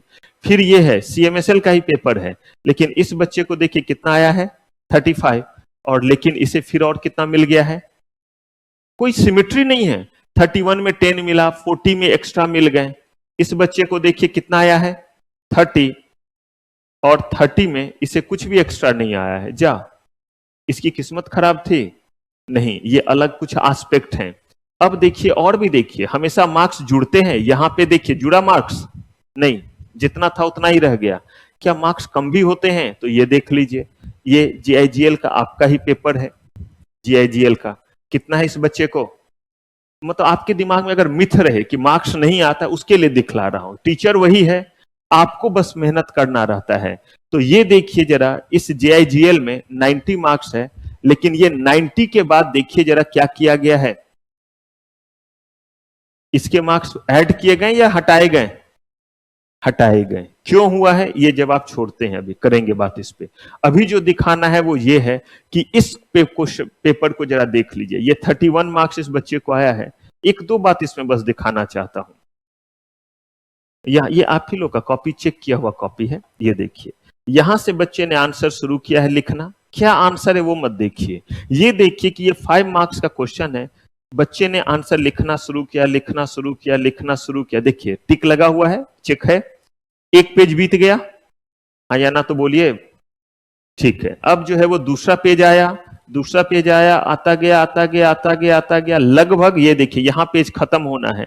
लगभग 2 पेज बच्चे ने लिखा है, 2 से थोड़ा कम। कितने मार्क्स आए हैं 5 में? मैं ये नहीं बोल रहा कंटेंट, क्योंकि कंटेंट तो अभी आप नहीं समझ पाइएगा कैसा आंसर है, उसको इग्नोर कीजिए। लेकिन मैं ये कह रहा हूं कि लगभग 2 पेज लिखने पे 5 में कितना आया है। इसका मतलब है अगर ये 10 नंबर का क्वेश्चन होता या 7 मार्क्स का होता तब तो 3 पेज लिखते, 10 मार्क्स का होता तो 4 पेज लिखते। यही रेशियो हम निकालेंगे। देखिए जरा अब यहां पे क्या है। इसी बच्चे ने, सेम बच्चा और सेम चेक करने वाला, अगला क्वेश्चन फिर 5 मार्क्स का ही है, और इसमें देखिए इसने कितना लिखा है। मुझे बताइए, ये आधे पेज से भी कम है, मुश्किल से 6-7 लाइन है। कितना आया है? इसका मतलब ये जो आपके दिमाग में मिथ है, इतना लिखेंगे इतना लिखेंगे इतना लिखेंगे, तो ये तरीका ही नहीं है। मार्क्स के बेसिस पे आपको टाइम देना है, और उस टाइम में कितना चल सकते हैं। देखिए ना, 2 पेज लिखने पे भी तो 2 नंबर आया, और इसी बच्चे को 6 लाइन लिखने पे भी कितने मार्क्स आया है, जबकि सेम ही मार्क्स का क्वेश्चन है, 5 मार्क्स का ही क्वेश्चन है। इन्हीं चीजों को हम राइटिंग स्किल में डिस्कस करेंगे, और बिना इसके जब आप जाते हैं बस पढ़े हुए, तो यहां पे ही हमें सेकेंड और थर्ड अटेम्प्ट देना पड़ता है, जहां पे हम इन चीजों को मिस कर जाते हैं। और देखिए यहां पे जब भी ये बच्चे सही लिख रहे हैं तो देखिए टिक लगा हुआ है जिस पोर्शन में सही है, लेकिन देखिए इस पोर्शन में गलत भी तो है, इसका है या नहीं? कुछ पोर्शन सही हो रहा है, कुछ गलत हो रहा है, लेकिन उसके बावजूद देखिए इस बच्चे को मार्क्स मिला या नहीं मिला? मिला। इसका मतलब है स्टेप वाइज मार्किंग होता है। जितना हिस्सा आपका सही है उसके लिए आपको मार्क्स मिलेगा, लेकिन जो गलत है उसके लिए मार्क्स क्या होगा? कटेगा भी। फिर यहां देखिए इस क्वेश्चन में बच्चे को कितने मार्क्स मिले हैं? 5 में 4। तो देखिए कभी उसे 1 भी मिल रहा है, 2 भी मिल रहा है, और 5 में कितना मिल रहा है? 4 भी। इतना ही नहीं, अभी 5 में 5 वाला पेपर दिखला देता हूं, वो जो 90 मार्क्स वाला देखना है उसमें देखिएगा पूरे 5 में 5 आ रहे हैं, तभी तो 90 बना होगा।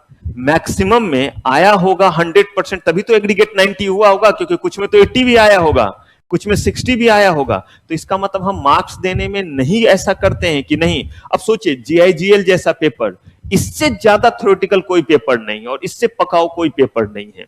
पकाओ इसीलिए क्योंकि कोई इंटेलेक्ट नहीं है इसमें, लेकिन बहुत लेंदी होता है। और ये आज नहीं, पहले दिन से ही बच्चे को बोलता हूं, राइटिंग स्किल भी उसमें जबरदस्त चाहिए रहता है। उसमें भी देखिए 90 आ रहा है या नहीं आ रहा है। इन पेपर में तो जो आपको ईसीआईपीएल पढ़ा रहा हूं, यानी कि इकोनॉमिक लॉ, सीएमएसएल, इनमें बहुत मार्क्स आते हैं। इसीलिए मार्क्स आते हैं क्योंकि इसमें प्रैक्टिकल और न्यूमेरिकल 27-27, 20-20 नंबर का होता है।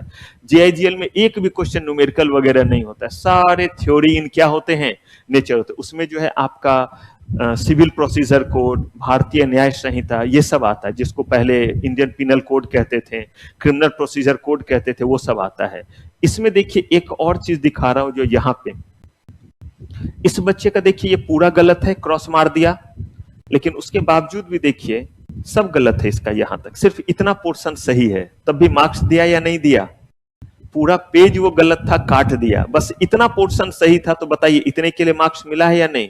इसलिए इन बातों का ध्यान रखना है। एग्जाम में भी हिम्मत के साथ जो पोर्शन आता है सही सही लिखेंगे, मामू बनाने की कोशिश नहीं, क्योंकि ये नहीं सोचेंगे कि रिटेन वाला है, कुछ भी लिख देंगे तो क्या हो जाएगा? मार्क्स आ जाएगा। आप देखिए कुछ भी लिखने से मार्क्स नहीं आता है। यहां पे ही देखिए ये क्वेश्चन, एक बार जरा देखिएगा, क्या यहां पे कोई टिक या क्रॉस है अभी तक? इसका मतलब ये क्वेश्चन छूट गया, उन्होंने शायद चेक नहीं किया। क्योंकि इससे पहले आप देखिए अगर सही रहता है तो क्या करते हैं? टिक लगाते हैं, और गलत रहता है तो क्या करते हैं? क्रॉस। लेकिन देखिए जरा इस पेपर में कोई टिक या क्रॉस है?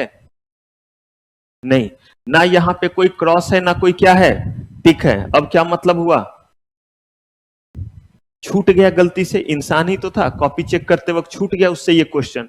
अगर क्वेश्चन छूट गया तो इसने नीचे में ये 1 मार्क्स कैसे दिया है? इसका मतलब क्वेश्चन नहीं छूटा है, मामला कुछ और है। फिर नीचे एक बार और देखते हैं, ये देखिए इसमें भी ना कहीं अभी तक क्या है? टिक है, ना कहीं क्या है? क्रॉस है, लेकिन फिर भी इसमें कितने मार्क्स हैं? अब ये क्या मसला है भैया?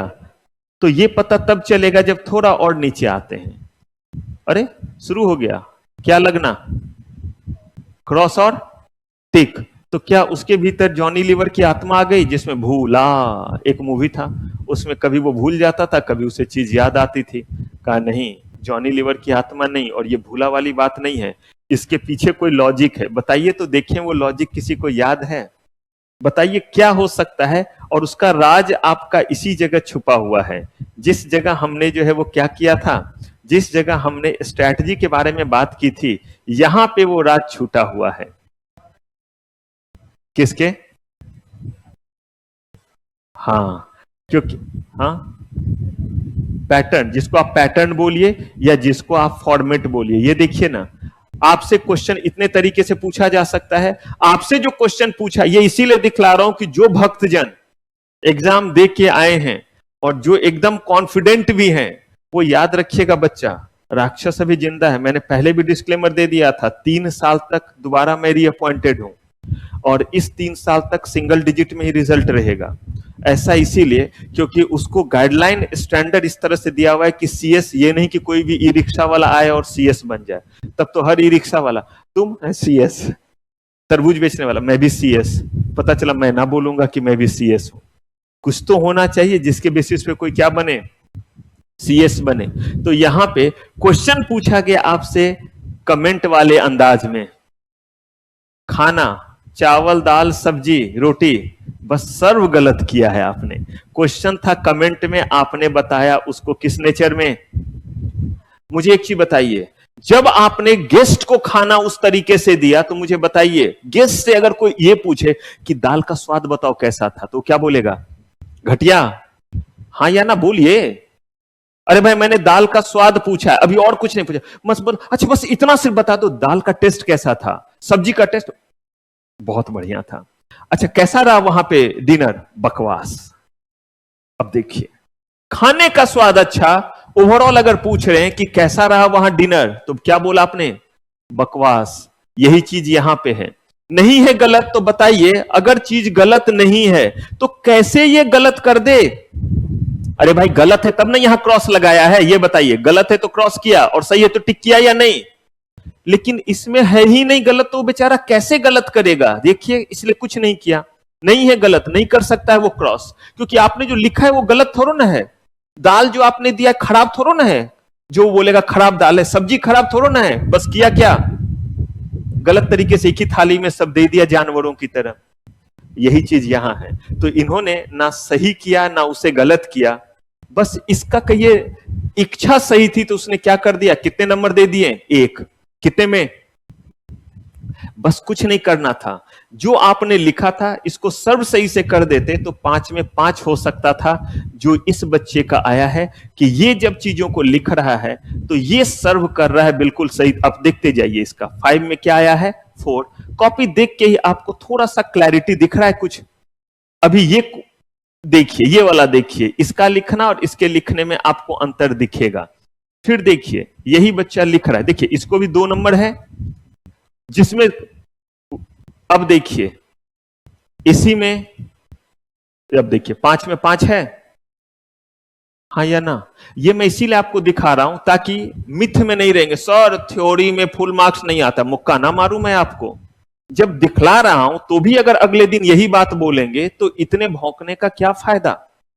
ये इसीलिए बता रहा हूं कि अगर आप दम लगाएंगे तो जितने मार्क्स का है, देखिए ना इस बच्चे को आ रहा है, आपको भी ऐसे ही आएगा। और वो भी कौन सा पेपर है? JIGL। जब आप पढ़ने लगेंगे तब आप इसको फील करेंगे। और जो ग्रुप 1 दे चुके हैं उनसे बाद में पूछेगा तो बोलेंगे काश ये पेपर रहता नहीं ना तो बड़ा मजा आता। मतलब ये दिमाग में लगेगा। लेकिन क्या कीजिएगा, जो कोर्स है वही पढ़ना है। आप कहेंगे नहीं सर इंटरेस्टिंग पढ़ना है। मैंने बोला था CS करने के लिए, IIT करते, साइंटिस्ट बनना था तो आपने चुना है ना CS करना, तो CS चुना है तो CS का सिलेबस आप पढ़ेंगे या आप सिलेबस तय करेंगे? पहले जो सिलेबस इंस्टीट्यूट ने बनाया वही तो आपको पढ़ना रहेगा। और वो पढ़ेंगे कैसे ये बस मैं आपको बताऊंगा। तो देखिए, इसे देखिए, फिर 5 में कितने? 5। और वही दूसरे को देख रहे थे, कभी 1 आ रहा है कभी 2। और इतना ही नहीं, ये देखिए, आप सोचेंगे कि सर 0 नहीं आता है, एक वो भी दिखला दूं कि सर सारा का सारा तो लिखने वाला है, कुछ भी लिख देंगे, राम रहीम इना मीना डिका डाइडेमनिका, तो हमें मार्क्स आ जाएंगे। देखिए जरा, ये देखिए 0 दिए। जबकि देखिए ये बच्चा क्या किया है, 1 नंबर का गेम वाज था, आप लोग के तरह का था। केस लॉ लिखा है, वो भी झूठा केस लॉ, ईयर तक लिख दिया है, मामू बनाने की कोशिश कि एग्जामिनर को थोड़ा ना सारा केस याद होगा। अब देखिए क्या किया हमने, उसे कितना दिया? इससे अच्छा था कि जब उसे पता था सब गलत ही लिख रहा है तो ये समय कहां लगा देता? दूसरे क्वेश्चन में लगा देता। इसीलिए कभी भी गेम वाला चीज मत कीजिए, पढ़िए और एग्जाम दीजिए। क्लियर है? आइए, अब इन चीजों के बाद, इन सारे चीजों से क्या समझ में आया कि हमें गेम नहीं देना है, चीजों को क्या करना है? पढ़ना है। और अब हम पढ़ने वाले चीज पे हमला कर रहे हैं। और जल्दी बताइए, हम अपने ECIPL शॉर्ट फॉर्म है, पूरा नाम बोलिए, पता तो रहे सब्जेक्ट का नाम। E से, C से कमर्शियल, I से इंटेलेक्चुअल, P से प्रॉपर्टी और L से लॉ। चूंकि एक से ज्यादा लॉ है इंटेलेक्चुअल प्रॉपर्टी में, इसीलिए उसको क्या बोलते हैं? S लगाते हैं, इंटेलेक्चुअल प्रॉपर्टी लॉज।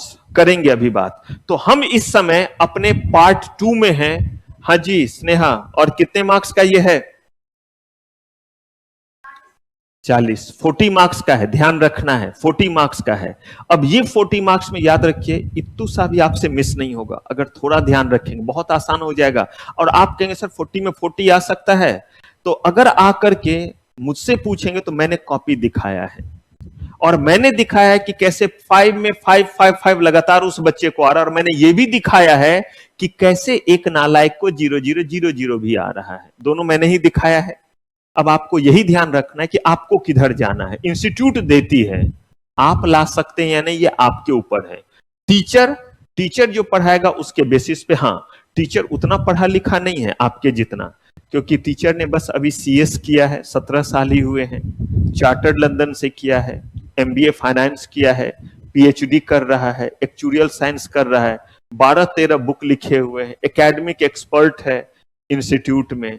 इसके अलावा ऑलरेडी गेस्टेड ऑफिसर रह चुका है, फ्लाइंग ऑफिसर रह चुका है, सीईओ लेवल पे काम कर चुका है। तो टीचर ज्यादा क्वालिफाइड नहीं है आपके जितना, आप तो हाईली क्वालिफाइड हैं, बीकॉम पास कोर्स, कॉरेस्पॉन्डेंस कुछ ऐसा ही कर रहे होंगे, लेकिन इतना क्वालिफाइड है कि आपको जितना सीएस बनने के लिए चाहिए वो सारा चीज है। तो इसीलिए आपको मेहनत करना है, टीचर आपके लिए सफिशिएंट है चीजों को क्या करने के लिए, बताने के लिए। तो आपका काम बस इतना ही है। पहला चीज, क्लास में जान चली जाए चोंच ऐसे मत कीजिएगा, सिर्फ ऐसे रहिएगा मेरे क्लास में, क्योंकि एक और इंट्रोडक्शन था, मैं ऑलरेडी साइकोलॉजिस्ट हूं, यानी प्रोफेशनल साइकोलॉजिस्ट। हालांकि वो चीज मैं बाहर छोड़ करके आता हूं, क्योंकि वो इस गरीब आदमी का हाईली पेड जॉब है।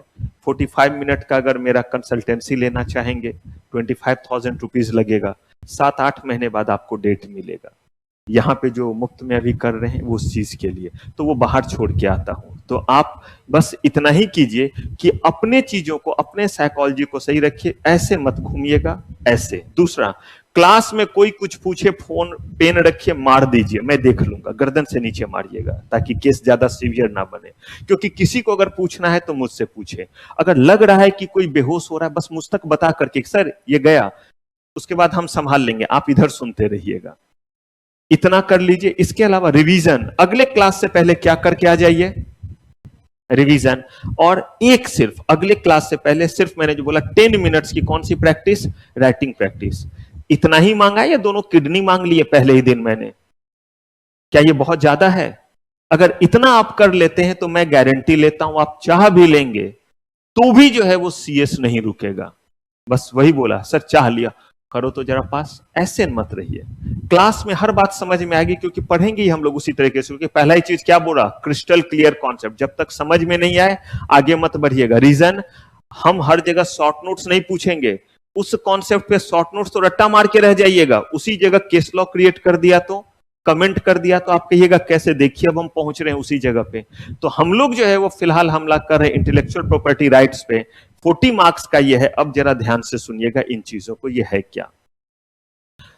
अगर मान लीजिए कि किसी के पास कोई सामान है, जैसे मान लीजिए गगन का बैग है, उनके पास बैग है, उस बैग में सामान गगन रखेंगे।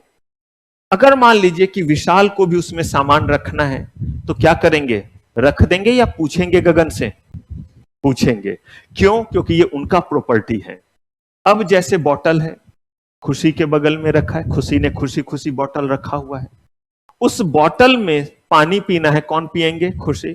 बाकी चीज छोड़ करके, ये नहीं कि सर हम तो ऐसे ही छीन लेते हैं, वो नहीं, तब तो कोई एग्जाम्पल नहीं जाएगा, क्योंकि हम लॉ और सिविलाइज पीपल के लिए पढ़ाई कर रहे हैं, गुंडे मवाली के लिए नहीं कि सर हम तो छीन के पी लेंगे।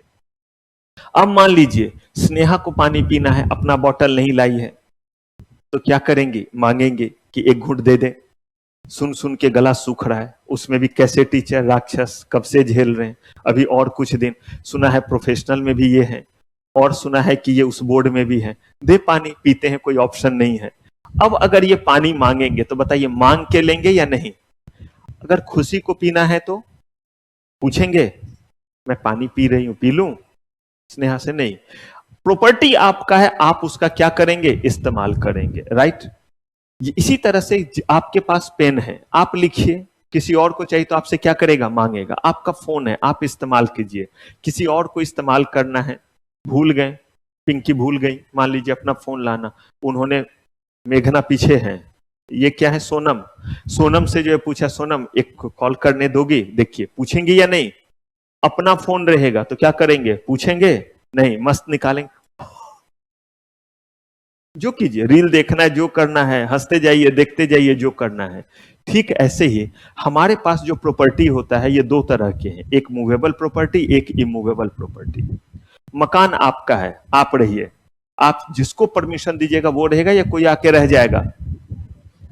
अगर आपके परमिशन से, आप चाहे तो उससे किराया लेकर के रखिए, आप चाहिए तो उसे कैसे रखिए?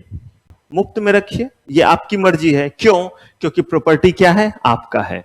तो जब हम वर्ड प्रॉपर्टी बोलते तो इसका मतलब है वो चीज जिसपे आपका अधिकार हो, जिसपे आपका ओनरशिप हो, या तो आप उसका इस्तेमाल करेंगे या आपके मर्जी से कोई उसका क्या करेगा? इस्तेमाल करेगा। यही प्रॉपर्टी का मतलब होता है। का ठीक है। तो एक वो प्रॉपर्टी जिसको हम देख सकते हैं, छू सकते हैं, ऐसे प्रॉपर्टी को हम बोलते हैं टेंजेबल। क्या बोलते हैं? टेंजेबल। जैसे मकान देख सकते हैं, कितना सुंदर मकान है, कितना अच्छा बॉटल है, कितना अच्छा कॉपी, अरे आईफोन, मोबाइल, दिस दैट। मेरे पास नहीं, मेरा मोबाइल तो आपको शायद कभी दिखेगा भी नहीं। गरीब आदमी छोटा सा मोबाइल रख के आते हैं, ना मैं फोन यूज करूंगा ना आप करेंगे, बराबर का सौदा रहेगा। मेरा भी फोन आपको नहीं दिखेगा, आपका भी नहीं दिखना चाहिए। मेरा भी टेम्पटेशन नहीं आएगा किसका आया है बस इतना देख लूं, इसीलिए गलती से आपका भी ये टेम्पटेशन नहीं आना चाहिए कि वाइब्रेट किया देख लूं किसका है। सवाल ही पैदा नहीं होता। क्योंकि जब मैं इन चीजों को मैनेज कर सकता हूं तो आप भी कर सकते हैं। लेकिन फिर मेरी बात अलग है, मैं तुच्छ प्राणी, आप बड़े लोग हैं, तो वो फोन बिल्कुल ही नहीं। हाँ, यहाँ का नंबर जरूर दे देना है ताकि घर वाले अगर कॉल करें, हो सकता है आपके में नेटवर्क ठीक ना है, हमारे पास तो लैंडलाइन से लेकर के सारे लाइन तक यहाँ पे लगा हुआ है। तो अब देखिए, जो सामान आपका है वो आपका क्या कहलाया? प्रॉपर्टी। और इसी को हमने बोला दो तरह से, एक क्या बोला? टेंजेबल और एक टेंजेबल। कुर्सी, चेयर देख सकते हैं, छू सकते हैं, सब जो है वो tangible property. Mouse, laptop, camera, ये सारा कुछ, टाई, सारा चीज, घड़ी, सब कुछ। लेकिन एक ऐसा भी चीज है जो चीज आपके इंटेलेक्ट से तैयार हुआ है, वो चीज कहलाता है इंटेलेक्चुअल प्रॉपर्टी। राइट वगैरह छोड़ दीजिए, प्रॉपर्टी की सिर्फ हम बात कर रहे हैं। तो एक ऐसा प्रॉपर्टी जिसको देख सकते हैं, जिसको क्या कर सकते हैं? छू सकते हैं। इसका मतलब आप उसका इस्तेमाल करेंगे या आपके मर्जी से कोई इस्तेमाल करेगा। दूसरा भी चीज, सेम चीज है, उसको आप इस्तेमाल करेंगे या आपके मर्जी से कोई करेगा। कहा गया वो कौन सा चीज है? एक साइंटिस्ट ने लगातार बड़े दिनों तक रिसर्च कर करके एक दवाई बनाई, और ये दवाई बनाया कोरोना का वैक्सीन। अब अगर उसने ऐसा बनाया या किसी और बीमारी के लिए, या कोई जो है वो लगातार, एक बंदा इंजीनियर था, वो लगातार जो है वो अपने रिसर्च के बाद CFL नाम का चीज, LED नाम का चीज बनाया। आपको पता है आज से 5 साल पहले LED नहीं हुआ करता था। LED, जितने भी LED तरह के बल्ब आप देखते हैं, नहीं हुआ करता था। आज से 3 साल या 4 साल पहले इसका इन्वेंशन हुआ, और इसके लिए नोबेल प्राइज मिला था। फिजिक्स का नोबेल प्राइज उस बंदे को उस साल का मिला था, जिसने क्या इन्वेंट किया था? LED। अब उसके बाद LED अभी क्यों महंगा है? चुरा के बेचने वाले की बात मैं नहीं कह रहा हूं। अगर आप नॉर्मल दुकान से फिलिप्स का लेते हैं, हेवल्स का लेते हैं, तो ये आपको महंगा दिखेगा। लेकिन अगर आज के डेट में आप जाइए और एक बल्ब लीजिए तो 10 रुपए में आपको फिलिप्स का बल्ब मिलेगा। कौन सा वाला? LED बल्ब नहीं कह रहा हूं, वो पीला वाला बल्ब। आपने वो जमाना नहीं देखा होगा, पहले सिर्फ वही बल्ब लगा हुआ होता था। आज भी रेलवे वगैरह में जाइएगा, सरकारी क्वार्टर में, तो वही पीला वाला बल्ब दिखेगा। अब 10 रुपए में मिलता है। उसके बाद जमाना आया ट्यूबलाइट का। ये जो आप पीछे हमारे देख रहे हैं, ये नॉर्मल ट्यूबलाइट नहीं है, ये LED है। जो ट्यूबलाइट आता था वो राउंड वाला, जिसमें ऐसे लगा के घुमाते थे, जिसमें स्टार्टर होता था, ऐसे ऐसे करके जो है वो एडजस्ट करते थे। अब इसमें नहीं दिखेगा। वो अगर म्यूजियम जैसे जगह में ही आपको दिख जाए तो दिख जाए। तो पहले वो बल्ब था जिसको बनाया था थॉमस अल्वा एडिशन ने, अगर पढ़े होंगे फिजिक्स वगैरह में, तो वो बल्ब हुआ करता था पीला वाला, लेकिन वो बहुत महंगा पहले आता था। उस जमाने में भी मुझे याद है वो 10-20 रुपए का मिलता था, आज भी मिल रहा है, जबकि वैल्यू बाकी चीजों का बहुत बढ़ गया है। क्यों? क्योंकि पहले उस पे जो है एक खास तरह का पेटेंट था, खास तरह का रॉयल्टी देना पड़ता था। जैसे मैंने बोला बुक, मैंने ही बुक लिखा हुआ है 12-13 बुक, मेरे उस बुक की कीमत इसीलिए है क्योंकि एक तो प्रिंटिंग कॉस्ट लगा, दूसरा टैक्समैन जो उसे बेच रहा है तो मुझे भी पैसा दे रहा है, मैं भी उनसे रॉयल्टी ले रहा हूं। अगर मैं रॉयल्टी लेना बंद कर दूं, बोलूं मुझे रॉयल्टी देने की जरूरत नहीं, तो बुक सस्ता मिलेगा या नहीं? क्योंकि अब वो बुक में सिर्फ क्या कॉस्ट देखेंगे, प्रिंटिंग कॉस्ट और अपना प्रॉफिट, और बेच देंगे। लेकिन अभी जो है उसमें एक और बहुत बड़ा एलिमेंट है। वो बड़ा एलिमेंट क्या है? मुझे क्या दे रहे हैं? यही चीज है। इस एलईडी का आविष्कार यूएसए के पर्सन ने किया है, नाम मैं भूल रहा हूं, देखिएगा ना आप उसमें, जिसको नोबेल नोबेल वगैरह वर्ड सुने हैं ना, तो ये नोबेल प्राइज जो है वो उस चीज का उनको मिला था 3-4 साल पहले। उनको सारे जगह से रॉयल्टी जाता है।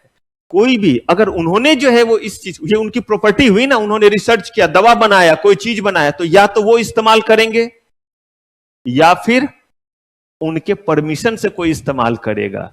फिलिप्स कंपनी ने आविष्कार नहीं किया, उन्हें बनाना है उनके पास यूनिट, लेकिन वो तो साइंटिस्ट थे। अब मैंने ही कोई जो है वो चीज आविष्कार किया, एलईडी का आविष्कार किया, लेकिन मैंने तो लेबोरेटरी लेवल पे किया है ना, मैंने दवा बनाई, वैक्सीन बनाया, कैसे बनाया? रिसर्च करके बनाया। लेकिन मैं एंटरप्रेन्योर नहीं हूं। जैसे देखिए ना, मैंने ही बुक लिखा, लेकिन बुक को मैं प्रिंट करके क्यों नहीं बेच रहा हूं? मैं बेचूं तो और मुझे फायदा होगा। टैक्समैन कंपनी को फायदा हो रहा है, तभी तो एक प्रिंटिंग की कंपनी है, मुझे रॉयल्टी भी दे रहे हैं और बेच रहे हैं, उसके बाद भी उनको फायदा हो रहा होगा, तब बेच रहे होंगे या घाटे में बेच रहे होंगे? अब सोचिए जरा, मैं खुद अगर अपने बुक को प्रिंट करा के बेचूं तो मुझे और ज्यादा फायदा होगा या नहीं? जो रॉयल्टी का पैसा है वो तो मिलना ही मिलना है, साथ ही साथ वो पैसा भी मिलेगा जो प्रॉफिट कौन कमा रहा है? टैक्समैन। लेकिन इसके लिए मुझे क्या करना पड़ेगा? प्रिंटिंग प्रेस, प्रिंटिंग, मार्केटिंग, लोग को अपॉइंट करना पड़ेगा। सरदर्द है या नहीं है? तो हर कोई, मैं एक टीचर हो सकता हूं अच्छा, एंटरप्रेन्योर अच्छा होऊंगा ये जरूरी नहीं है। मैं पढ़ा अच्छा सकता हूं, जरूरी नहीं कि मैं इंस्टीट्यूट भी चला सकता हूं, पॉसिबल। मैं बुक लिख सकता हूं, जरूरी नहीं कि मैं बुक का बिजनेस पब्लिशिंग हाउस में मेरा हो सकता है। टैक्समैन कोई बुक थोड़ा ना लिखती है, वो तो ऑथर से बुक लेती है और उसको प्रिंट करने का काम करती है, पब्लिशिंग का काम करती है। तो वैसे ही उस साइंटिस्ट ने क्या किया, उन्होंने जो है वो चीज लेबोरेटरी लेवल पे तो बनाया, लेकिन मास लेवल पे दवा बनाना, उसके लिए मशीन चाहिए, पूरा मार्केटिंग टीम चाहिए, एमआर चाहिए, डॉक्टर के पास जाएगा, एडवर्टीजमेंट होगा, ये पॉसिबल उनके लिए नहीं है। ऐसे ही जो है वो आपके लैपटॉप वगैरह, मोबाइल वगैरह, हर चीज का तो आविष्कार ही हुआ है, लेकिन कह रहे जरूरी नहीं है कि जिसने बनाया वही करे। नहीं तो फिर क्या करे? कहा कि जो कंपनी है वो कंपनी उन तक पहुंचेगी। नाम सुना है? Cipla, Ranbaxy, Mankind pharma, Pfizer, Glaxo, ये सब फार्मास्यूटिकल्स की कुछ बड़ी बड़ी कंपनीज है जिसका मैंने नाम लिया। ये कंपनी पहुंची मुझ तक, अरे आपने वैक्सीन बना लिया, हमें दो राइट क्या करने का? प्रोड्यूस करने का। मैं पूछूंगा कितना रॉयल्टी? तो एमआरपी का 50% आपका, यानी अगर 100 रुपए एमआरपी का है, अब जितने बिकेंगे उस पर कितना देगा मुझे?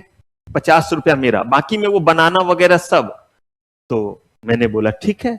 दूसरा आया, ग्लैक्सो आया, मान लीजिए ये सिप्ला कंपनी था, इसने ये बात बोला। मैंने जो है वो रेनवैक्सी कंपनी आई, उसने बोला सर हम देंगे 55। कितना देंगे? 55। मुझे एक्सक्लूसिव राइट दे दो। सिप्ला आता है, बोलता है हमें एक्सक्लूसिव मत दो, हमें बस बनाने का दो, और आपको जिसको भी राइट देना है तो हम कंपटीशन कर लेंगे उसके साथ, आपको बस 50% दे देंगे, बैकिंग प्राइसिंग हमारा। मैं बोलूंगा कोई दिक्कत नहीं। रेनवैक्सी कहता है सर 55 भी छोड़ो, चलो 60, हम ऑल इंडिया कवर कर लेंगे, लेकिन आप हमारे अलावा किसी को नहीं दोगे। ये सब डील की बात है। या तो मैं खुद बनाऊं, अपना सारा सेटअप लगा करके बनाऊं, या किसी को बनाने का क्या दे दूं? अधिकार दे दूं। ऐसा मैं क्यों कर सकता हूं? क्योंकि ये चीज मेरा क्या है? वर्ड बोलिए, ये मेरा क्या है? प्रॉपर्टी। क्या है मेरा? बस अंतर इतना ही है कि ये मेरे दिमाग का क्रिएशन है, दिखेगा नहीं, छू नहीं सकते, देख नहीं सकते, मोबाइल और पेन की तरह।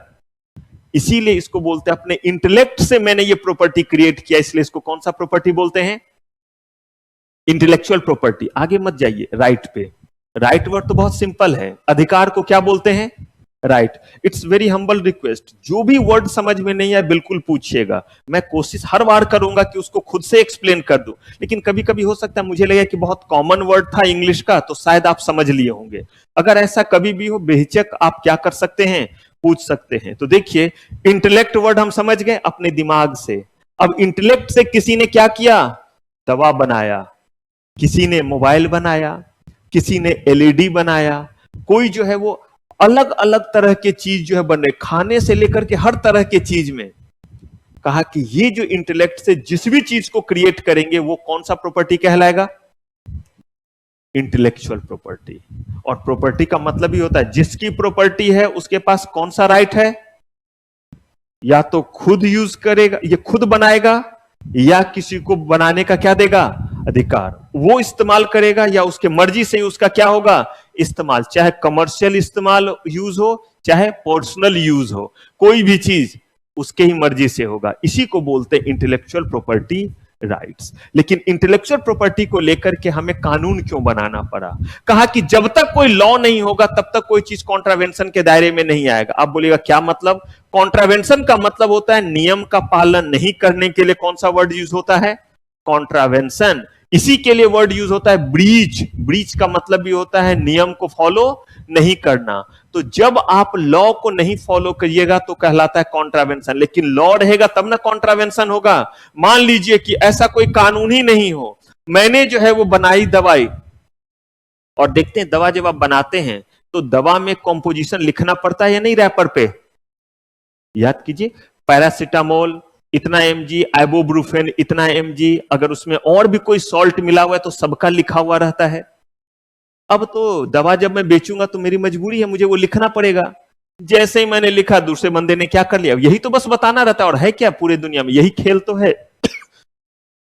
कि कितना किसको जो है वो क्या करना रहेगा, मिलाना रहेगा, बस इतना ही बताना रहता है और उसी पे सारे चीज कर लेते। पता चला मैंने जो है मरमर करके 2 साल 3 साल तक जो है मेहनत करके दवाई बनाई, एलईडी बनाया, सब कुछ बनाया, और हर कोई उसे मुफ्त में बनाने लगा।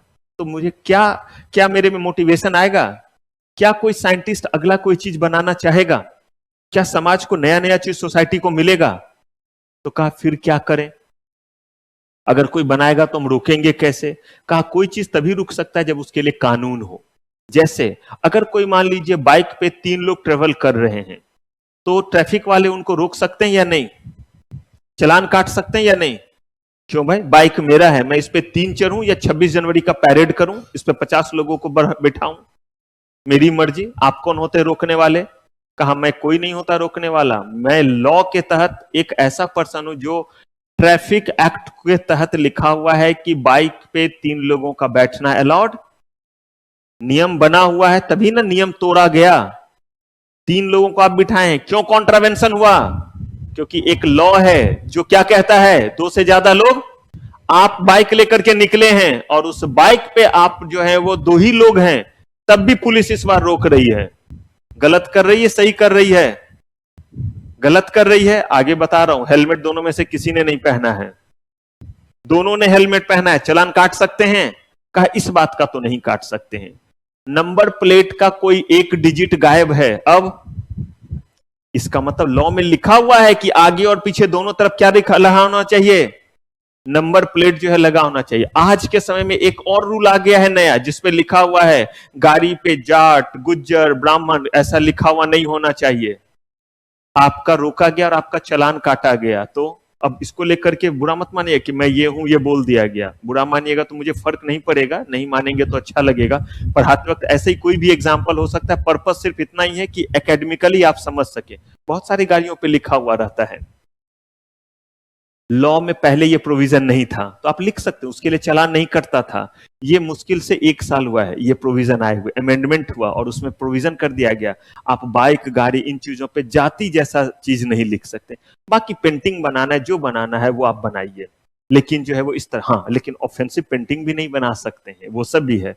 तो ये कहीं लॉ है तभी तो होगा, अगर कोई लॉ ही नहीं तो कॉन्ट्रावेंशन नहीं। अब मैंने इतने मेहनत से दवा बनाई, आप भी बना रहे, ग्लैक्सो सिप्ला सब बना रही, मैं कुछ नहीं कर सकता। क्यों नहीं कर सकता? अरे भाई किस कानून में लिखा हुआ है कि आपने किया तो मैं नहीं? अच्छा आपने घर बनाया, मैं, आपने चूंकि घर बना लिया तो आपके बगल में मैं अपना घर नहीं बना सकता? जमीन लिया मैं नहीं बना सकता क्या? बिल्कुल बना सकते, क्योंकि किसी लॉ ने मना नहीं किया हुआ है। अब इसी के लिए हमें बनाना पड़ा कुछ कानून, जिसमें कहा गया, मैंने एक बुक लिखा, आपके हाथ में बुक आया, मस्त आपने जो है वो बुक के आगे से सब हटा दिया, यही सब लिखा रहेगा, Pankaj Kumar CS chartered this that हटा दिया, मस्त वहां पे जो है वो लिख दिया आयुष, और जो है वो बेचना शुरू कर दिया, क्योंकि भीतर तो कंटेंट आपको मिल गया है। और आप उसको बेचने लगे। कहा गया अगर ऐसा करते हैं तो बताइए, अगर वो बुक आप बेचिएगा तो मुझे रॉयल्टी मिलेगा? मेरा ही नाम लिख करके बेच रहे हैं लेकिन मुझे रॉयल्टी नहीं दे रहे हैं। दुकान में जाकर के बेच, मैं हर दुकान में थोड़ा ना जा रहा हूं कि मेरा बुक कहां कहां बिक रहा है।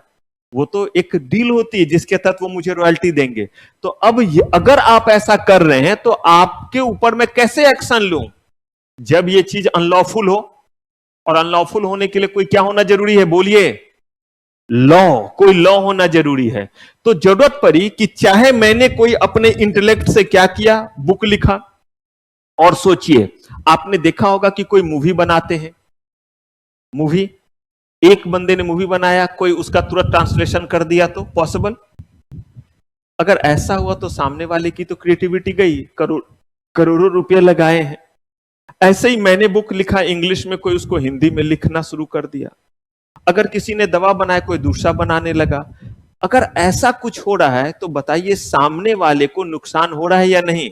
तो कैसे इस चीज को रोका जाए? कहा इसको हम अलग अलग तरह के इंटेलेक्चुअल प्रॉपर्टी राइट्स नाम से कानून बनाएंगे और उसको बोलेंगे इंटेलेक्चुअल प्रॉपर्टी लॉज। क्या बोलेंगे?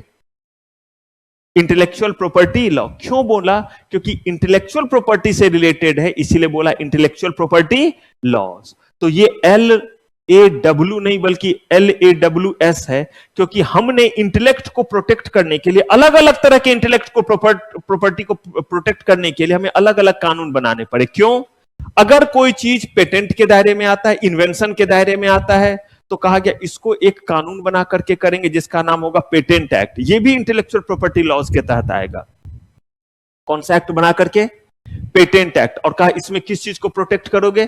तो कहा अगर कोई इन्वेंशन होगा ना तो उसको करेंगे। अब क्या होता है इन्वेंशन? नहीं आपको पता, यही तो पढ़ना है, उसी के लिए तो पूरा कोर्स है। और ये बहुत इंपॉर्टेंट है क्योंकि आपके टोटल CS के करिकुलम में, बताइए ये कितने मार्क्स का है? नहीं, ये है CS के करिकुलम में ये 140 मार्क्स का है। मैंने CS करिकुलम बोला है।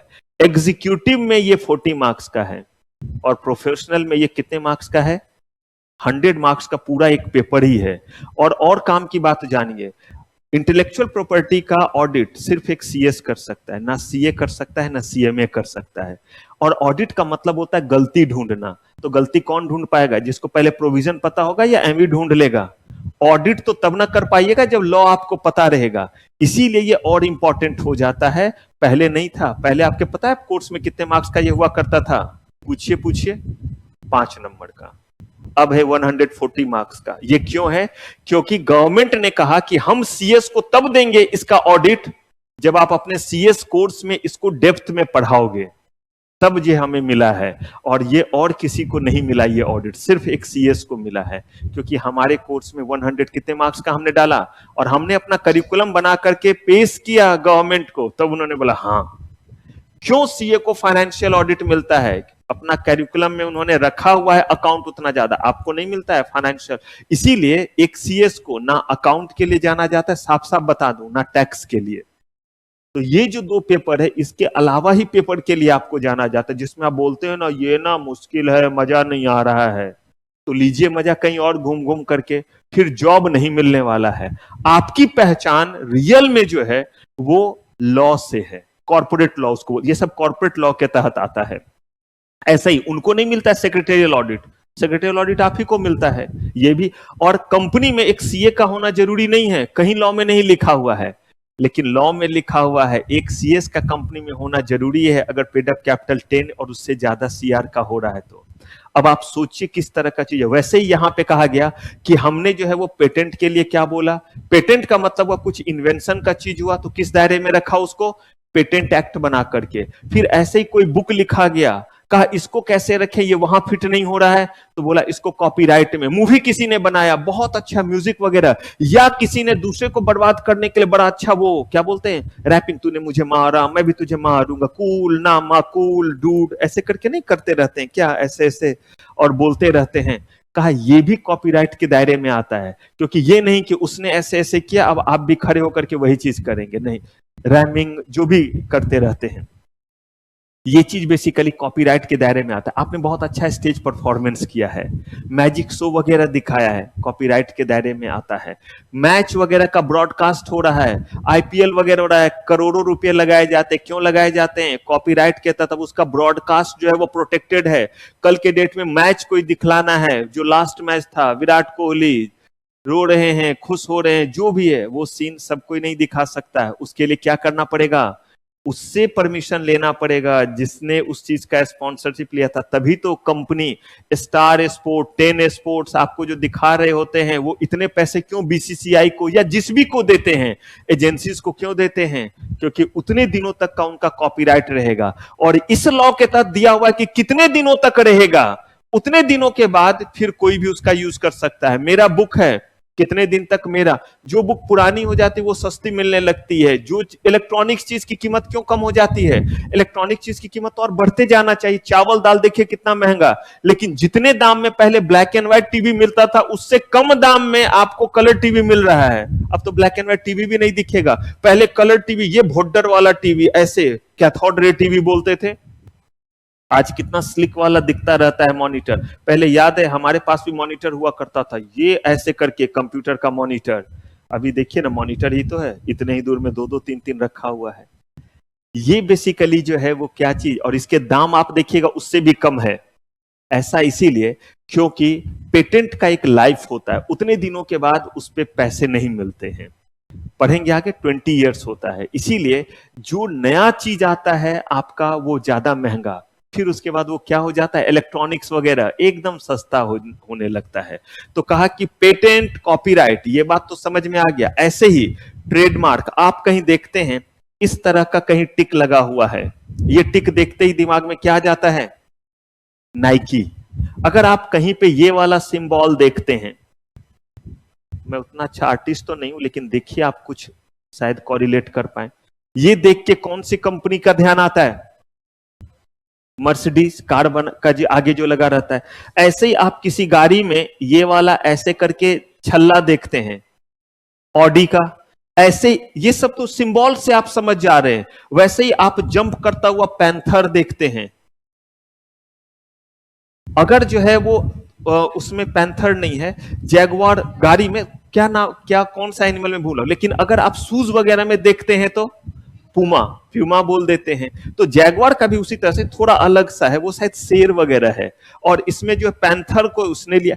कहने का मतलब है कि आप इन चीजों को, इसको ही छोड़िए, आप कहीं पे ये वर्ड सुनते हैं, ठंडा मतलब कोका कोला, और कुछ तूफानी करते हैं, थम्स अप, डर के आगे जीत है, माउंटेन ड्यू, सब क्लियर है, स्प्राइट का पागलपंथी भी जरूरी है, मिरिंडा। ये सब वर्ड पंच लाइन देखते हैं, टेढ़ा है पर मेरा है। अब देखिए ये सब क्या है, पंच लाइन को सुनते हैं और आप तुरंत उस बिजनेस को क्या कर लेते हैं, रिकॉल कर लेते हैं। ये जो है, यही सारा चीज जो है वो कहलाता है ट्रेडमार्क, जिससे बिजनेस को क्या किया जाता है, रिप्रेजेंट किया जाता है। एक छोटा सा सिंबल देखते हैं और आप समझ लेते हैं ये इस क्वालिटी का है। एडिडास का वो सिंबल ही काफी है, नाइकी का वो टिक देख करके आप समझ जाते हैं, अरे ये ब्रांड है, इस क्वालिटी का इसका फैब्रिक होगा। वही पुमा का जो है वो शूज पे जो है वो देख लेते, कह देते ये अच्छा होगा। मेरे कहने का मतलब, आपने बिजनेस को रिकॉग्नाइज किया या नहीं? अब किसी ने ऐसे किया और पता चला दूसरा व्यक्ति जो है अपने लोकल टी शर्ट पे टिक लगा लगा के बेचे जा रहा है। लोग क्या समझ करके ले रहे हैं कि ये नाइकी कंपनी का है। जंप करता हुआ पैंथर है जो है वो लोकल शूज, और उस पे क्या है, पुमा का लोगो लगा दिया। नुकसान हो रहा है या नहीं पुमा कंपनी को? कहा कि इसको कैसे प्रोटेक्ट किया जाए। कहा प्रोटेक्ट करने के लिए पहले लॉ बनाओ, पहले लॉ में बोलो तो सही कि ऐसा करना क्या है। अरे भाई ऐसा करना क्राइम है, ऐसा करना ऑफेंस है। लॉ नहीं होगा तो ऑफेंस के दायरे में कैसे आएगा? आज हमारे देश में इंडियन पिनल कोड को ही बोला जाता है भारतीय न्याय संहिता। उसमें लिखा हुआ है किसी को चाकू मारना ऑफेंस है, इसीलिए ऑफेंस है। नहीं लिखा रहेगा तो ऑफेंस के दायरे में नहीं आएगा, और नहीं लिखा है तो सजा भी नहीं मिलेगा। अगर आपको याद हो निर्भया इशू, उसमें जो है वो एक जो बंदा था जो उसमें इन्वॉल्व था, 4-5 लोग थे, जिसमें से एक ने तो खुद जान दे दी, 3 को जो है वो फांसी की सजा मिली, एक को 3 साल के लिए जो है बस बाल सुधार गृह में भेजा गया था। 13 साल का बंदा था, जबकि वो भी उतना ही अकाउंटेबल था। उसकी भी उतनी ही रिस्पॉन्सिबिलिटी थी, लेकिन उसे छोड़ दिया गया। क्यों?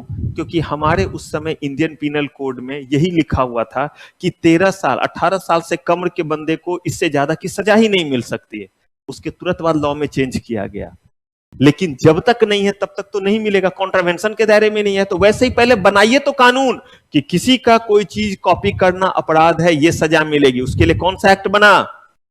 ट्रेडमार्क एक्ट बना। तो पेटेंट बना इन्वेंशन को प्रोटेक्ट करने के लिए, कॉपीराइट, मूवी, आर्टिस्टिक वर्क, इन सबको, पेंटिंग, इन सबको प्रोटेक्ट करने के लिए बना कौन सा एक्ट? कॉपीराइट। चाहे नॉवेल भी आपने क्यों ना लिखा हो, नॉवेल पे आप मूवी भी नहीं बना सकते हैं, बनाने का देखिए राइट। राइट मीन्स क्या हुआ? अधिकार। अगर चेतन भगत की बुक है टू स्टेट, थ्री इडियट वगैरह जो बना हुआ है, हाफ गर्लफ्रेंड तो फुल गर्लफ्रेंड जो भी रहे, तो ये जो भी है ये उनके जो है बुक का नाम है। तो अगर ऐसा कहीं भी कोई चीज है तो इस पे मूवी बनाने का अधिकार उन्हीं को है, किसी और को नहीं है। या तो वो खुद बनाएंगे या किसी को राइट देंगे। तो उन्होंने खुद बनाया थ्री इडियट, किसी को राइट दिया। अब ये राइट वो पैसे में भी दे सकते हैं और क्या कर सकते हैं? मुफ्त में भी। आपको क्या लगता है पैसे में दिया होगा मुफ्त में?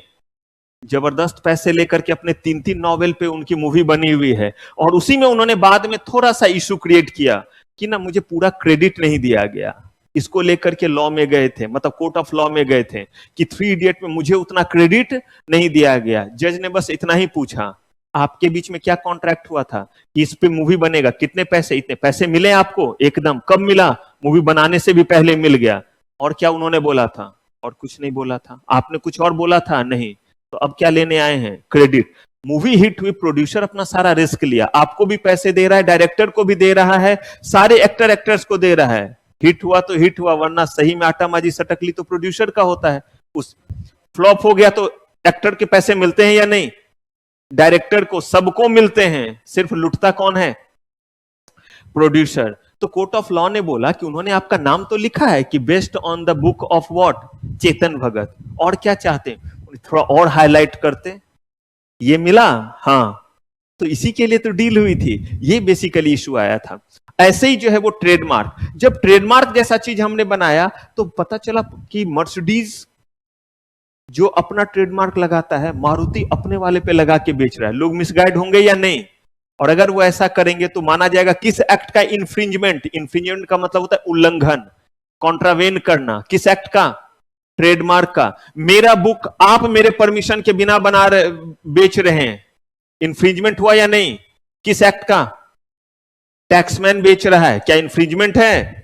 नहीं। मेरे उसके बीच में कॉपीराइट एक्ट के तहत मेरे पास राइट है। और इसी में आगे बताऊंगा भी आपको कि कैसे हमारे और उसके बीच में वॉलंटरी बेसिस पे हुआ है। मैंने तय किया, निगोशिएशन हुआ, क्योंकि मेरे पास पियर्सन पे पहले मेरी बुक जाती थी। गरीब आदमी को टैक्समैन ने बोला हम उससे ज्यादा क्या देंगे आपको? रॉयल्टी देंगे। तो मैंने सोचा चलो रोटी के साथ दाल भी मिल जाएगा। तो अब जो है वो बुक पियर्सन को नहीं देकर के किस पे रिलीज करेंगे? टैक्समैन पे। ऐसे ही जब हमने इतने चीजों को बनाया, अब सोचिए जरा, गली का जो है वो कोई, जो आजकल तो हर जगह कोल्ड ड्रिंक बन जाता है, वो मशीन आया करके जो भी करना है बन गया, और उस पे जो है वो लेवल साट रहा है थम्स अप का, तो स्प्राइट का और ऐसा का, ये सब ट्रेडमार्क के दायरे में आएगा। अब देखिए एक दूसरा चीज क्या हुआ कि मर्सिडीज का लोगो अगर लगाएगी मारुति कंपनी तो किस एक्ट का इन्फ्रिंजमेंट? ट्रेडमार्क। लेकिन हुआ क्या इस बार कि जैसा गाड़ी मर्सिडीज का है, ठीक डिट्टो वैसा ही मॉडल जो है वो बना ले रही है मारुति, लेकिन मारुति लिख करके बेच रही है। ठीक वैसा ही आईफोन पे एप्पल वाला लोगो लगा करके नहीं बेच रहा है, आईफोन का मॉडल उठाया और वो कार्बन या लावा नाम से बेच रहा है। बोला अब क्या करें? बोला कुछ नहीं कर सकते। क्यों नहीं कर सकते बताइए? क्योंकि अभी आप तीन ही कानून को जान रहे। क्या ये पेटेंट का इन्फ्रिंजमेंट है? जल्दी बोलिए यस या नो। क्या कॉपीराइट का है? नहीं, कॉपीराइट में ये आता नहीं है। कॉपीराइट में बुक और ये सब आता है। ट्रेडमार्क का है? मान्या, मान्या, मेघना, क्या ये ट्रेडमार्क का है इन्फ्रिंजमेंट?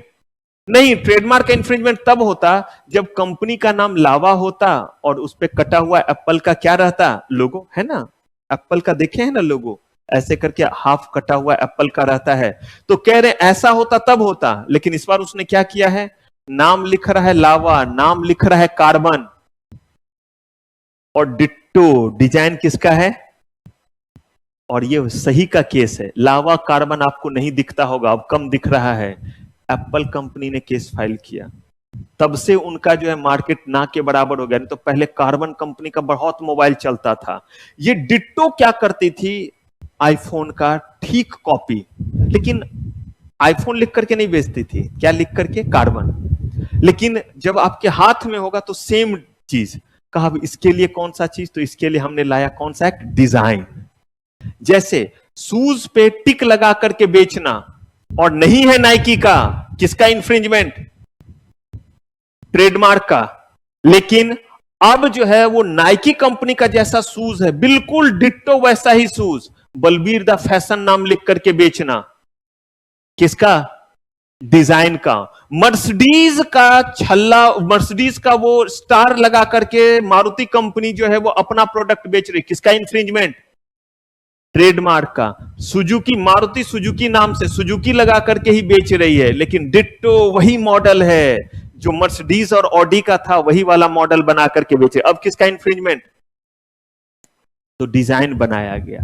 ऐसे ही जो है वो और भी, सिर्फ इतने ही एक्ट नहीं है। और एक सुनिए, आप सुनते होंगे कि किसी जगह का खास चीज बहुत फेमस होता है और उसके उस नाम के कारण वो चीज बिकता है। जैसे नागपुर का संतरा, ऑरेंज। ऑरेंज सिर्फ नागपुर का ही अच्छा होता है? नहीं, नागपुर का संतरा, ऐसे ही इलाहाबाद का अमरूद, अल्फांजो मैंगो, फिर ऐसे जो गुजरात का केसर, ऐसे ही रामपुरी चाकू, कोल्हापुरी हाँ ये सब जीआई में है। रामपुरी चाकू, कोल्हापुरी चप्पल, सुने हैं वर्ड? कोल्हापुरी चप्पल। फिर आपका कांजीवरम सिल्क साड़ी, बनारसी साड़ी, ये सब क्या? आपका बासमती राइस, शैंपेन। आप कहिएगा सर शैंपेन? हाँ जी, शैंपेन जो है वो कोई प्रोडक्ट नहीं, ये नाम है। शैंपेन एक तरह का स्प्रिंकलिंग वाइन है। वाइन के अलग अलग कैटेगरी होते हैं। मेरे तरफ ऐसे मत देखिएगा, मैं चाय कॉफी भी नहीं पिया हूं क्लास 3 के बाद से, कोल्ड ड्रिंक वगैरह भी नहीं, लेकिन जानता हूं चीजों के बारे में। तो एक स्प्रिंकलिंग वाइन की वैरायटी होती है, अलग अलग तरह के वाइन होते हैं। उसमें एक वाइन है स्प्रिंकलिंग वाइन, उसका एक खास जो है वो नाम है शैंपेन। और वो शैंपेन क्या है? स्विट्जरलैंड के एक खास जगह पे जो स्प्रिंकलिंग वाइन होता है, उसका नाम क्या दिया गया? शैंपेन। ये सब ज्योग्राफिकल इंडिकेशन है। क्या है? वर्ड बताइए। ज्योग्राफी का मतलब क्या होता है? एरिया। उस एरिया को रिप्रेजेंट करता है, इसीलिए इसको जीआई बोला गया, ज्योग्राफिकल इंडिकेशन। जैसे जैसे ही मैंने आपको बोला इलाहाबाद का अमरूद, जगह को रिप्रेजेंट कर रहा है या नहीं? तो इसका मतलब कौन ये नाम बोलेगा? बोला हर वो व्यक्ति जिसका बगीचा कहां पे है? इलाहाबाद में है, वो बोलेगा इलाहाबाद का अमरूद। ये नहीं कि मेरा जो है वो दिल्ली में दो जो है वो अमरूद का पेड़ है, मैं बोलूंगा इलाहाबाद का अमरूद है। नहीं। क्यों उसको इलाहाबाद का अमरूद बोला गया? क्योंकि वहां के हवा में, वातावरण में, एटमॉस्फेयर में क्लाइमेट ऐसा है जिसके कारण सेब आप और हम अपने गमलों में भी लगा सकते हैं। आजकल तो इतना नर्सरी ऐड देखते होंगे, लेकिन क्या ये वही होगा जो हिमाचल में और कश्मीर में हो रहा है? वो वाला स्वाद नहीं आएगा।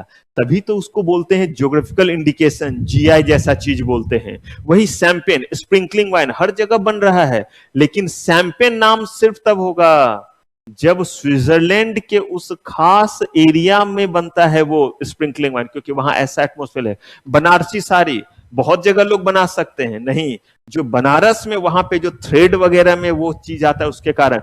बीकानेर का गुजिया, भुजिया ऐसे कुछ बोलते हैं। वहां पे ऐसा, जो बीकानेर राजस्थान का जगह, वहां पे हवा में ऐसा चीज है कि उसके कारण वहां के नमकीन वगैरह बहुत अच्छे होते हैं, क्रिस्पी होते हैं। इन चीजों को किस कैटेगरी में रखा? इसका कोई भी यूज नहीं कर, पहले कानून बनेगा तब ना, वरना हर कोई बोल के बेचेगा, आप क्या कर लीजिएगा। तो ये है बेसिकली जीआई। सिर्फ इतने ही नहीं है, और भी बड़े सारे इंटेलेक्चुअल प्रॉपर्टी को प्रोटेक्ट करने के लिए लॉ है, लेकिन हमें अपने कोर्स में इंटेलेक्चुअल प्रॉपर्टी राइट के तहत इन 5 को पढ़ना है। आप बोले सर हमने तो 6 चैप्टर पढ़ा था, तो यही था पहला चैप्टर जो मैं सुबह से भौंक रहा हूं। ये चैप्टर जिसकी हम बात कर रहे हैं, ये जो चीज हम बात कर रहे हैं, ये सब चीज ये पहले चैप्टर में बस ये बताया हुआ है। और इसमें एक और बात बताई हुई है, जो बात मैं आपको बाद में बताऊं कि इंटरनेशनल लेवल पे मैंने जो है वो इंडिया में पेटेंट ले लिया, यूएसए में कोई उस चीज को बना रहा है। मेरा बुक यहां नहीं, बाहर कोई छाप रहा है। मूवी है, हॉलीवुड की मूवी है, बॉलीवुड में उसका रीमेक बन रहा है। कहा कि इन चीजों के लिए इंटरनेशनल लेवल पे भी इसको प्रोटेक्शन मिलेगा। तो ये सारा कुछ हमें इसमें पढ़ना है। अभी हमने कुछ पढ़ा नहीं है, तो हमें एक एक करके जो पढ़ना रहेगा, patent, copyright, trademark, design, geographical indication, और तब उसके बाद पढ़ेंगे इंटरनेशनल लेवल वगैरह पे इन चीजों को कैसे किया जाएगा, कौन कौन से जो है वो मीटिंग हो करके ये तय हुआ कि आप अपने देश में हमारे चीज को बचाओ, हम अपने देश में आपके चीजों के पेटेंट वगैरह को क्या करेंगे, प्रोटेक्ट करेंगे। ये है आपका पूरा का पूरा जो है वो 40 मार्क्स। अब इसको हम पढ़ेंगे 2 लेवल पे। पहला हमारा होगा लेवल 1, जहां पे हम पीपीटी राउंड से गुजरेंगे, और आपको इसके लिए जो है वो जो इसका एक 13 पेज का मैं नोट्स दूंगा, 13 पेज का, वो 80% क्वेश्चन उसी से रहेगा। सिर्फ 13 पेज से 80% क्वेश्चन। आप कहेंगे सर ये सब तो अच्छा अच्छा काम कर रहे हैं, पहले भी कर देते। तो ये जो है वो आपका 13 पेज का रहेगा, जो आपको सॉफ्ट कॉपी, इसके अलावा बुक तो आपको मिलेगा। जब हम पहला राउंड पढ़ चुके होंगे तब हम पढ़ेंगे इसका सेकेंड राउंड, जब आप रिवीजन कर लेंगे तो। और उसमें फिर आपको जो बुक दिया हुआ रहेगा, उस बुक में हार्ड कॉपी में वो सारे एक एक करके चैप्टर दिए हुए रहेंगे। उससे हमारा रिवीजन भी हो जाएगा, क्योंकि अभी चीजों को बताने के लिए मुझे हर चीज को आपस में कनेक्ट करना पड़ेगा। और अगर मैं आपको अभी लेवल 2 पे ले जाऊंगा तो समझने में बस समझ में तो हर चीज आएगा, कोई रॉकेट साइंस तो बताऊंगा नहीं, लेकिन एक वाव वाली फीलिंग नहीं आएगी, लगेगा जैसे माथे पे प्रेशर लग रहा है सर में। तो हम पहले लेवल 1 से गुजरेंगे, और इस लेवल 1 में जो है पहले हम सारे के सारे इन 5 एक्ट को कर लेंगे, और फिर दोबारा हम इसी चीज को करेंगे आपके किस चीज से, बुक से, यानी जो बुक मैं आपको दूंगा पीडीएफ से। यहां जो चीज रहेगा इसे आप या तो कॉपी करेंगे, या फिर आपको जो है ये क्या क्या रहेगा, सॉफ्ट कॉपी में दिया हुआ रहेगा, दोनों में से कोई एक चीज रहेगा। लेकिन फिर भी उसे पढ़ने के बाद आप घर में उसे जरूर कॉपी करेंगे, क्योंकि मैंने बोला 13 पेज के आसपास है, उससे आपको और ज्यादा क्या आ जाएगा, क्लैरिटी आएगा। तो अभी जो हम पहले राउंड में पढ़ेंगे उसमें से कुछ चीजों को हम क्या करते जाएंगे, कॉपी करते जाएंगे। जब आपको बुक मिल जाएगा तो जो बुक में रहेगा उससे हम यहाँ पे कॉपी करने की जरूरत नहीं होगी। तो अब अभी हमने सिर्फ जाना है कि कौन कौन सा पढ़ना है, और इसी में हम पहला हमला जो है वो किस पे करेंगे, पेटेंट पे। तो बताइए, पहला हमने ईसीपीएल में कौन सा पार्ट पढ़ना शुरू किया, पार्ट 2। पार्ट 2 क्या है, इंटेलेक्चुअल प्रॉपर्टी राइट्स या इंटेलेक्चुअल प्रॉपर्टी लॉज। और उस इंटेलेक्चुअल प्रॉपर्टी लॉज में हम कौन सा लॉ पहले पढ़ेंगे, पेटेंट एक्ट, जो हमें बताएगा कि पेटेंट किस चीज पे मिलता है, इन्वेंशन पे। इन्वेंशन होता क्या है, क्या किसी चीज को इन्वेंशन बोल देंगे, इन्वेंशन पे पेटेंट मिलेगा कैसे, लेने का क्या तरीका रहेगा, एक बार लेने के बाद क्या जब तक सूरज चांद रहेगा ये चलता रहेगा, किसी ने पेटेंट ले लिया और लेने के बाद उस प्रोडक्ट को नहीं बना रहा है तो ऐसे में तो दवाइयां दे दिया, हमने देख लिया, अच्छा कोरोना का वैक्सीन ये देखो मेरे पास है, खुद को लगा लिया, फैमिली वाले को लगा लिया, नहीं लगाने दूंगा आपको, मरो आप। बोला ऐसे लोग ललचाने लगे तो कहा ऐसा अगर होगा तो क्या होगा। तो इन चीजों का जवाब मिलेगा आपको हमारे नेक्स्ट एपिसोड में। अभी फिलहाल आज के लिए अच्छा है, आपके लिए अभी कोई होमवर्क नहीं है। नेक्स्ट क्लास ऑनवर्ड सब कुछ शुरू हो जाएगा जब आप चीजों को जो है वो देखना शुरू करेंगे। तो फिलहाल आज की मेरी ग्रुप 2 की सेवा समाप्त। ग्रुप 1 हम लोग स्टार्ट करेंगे 10 मिनट के ब्रेक के बाद, 15 मिनट के बाद 2:30 से। चलिए, थैंक यू वेरी मच, आपका बहुत बहुत धन्यवाद।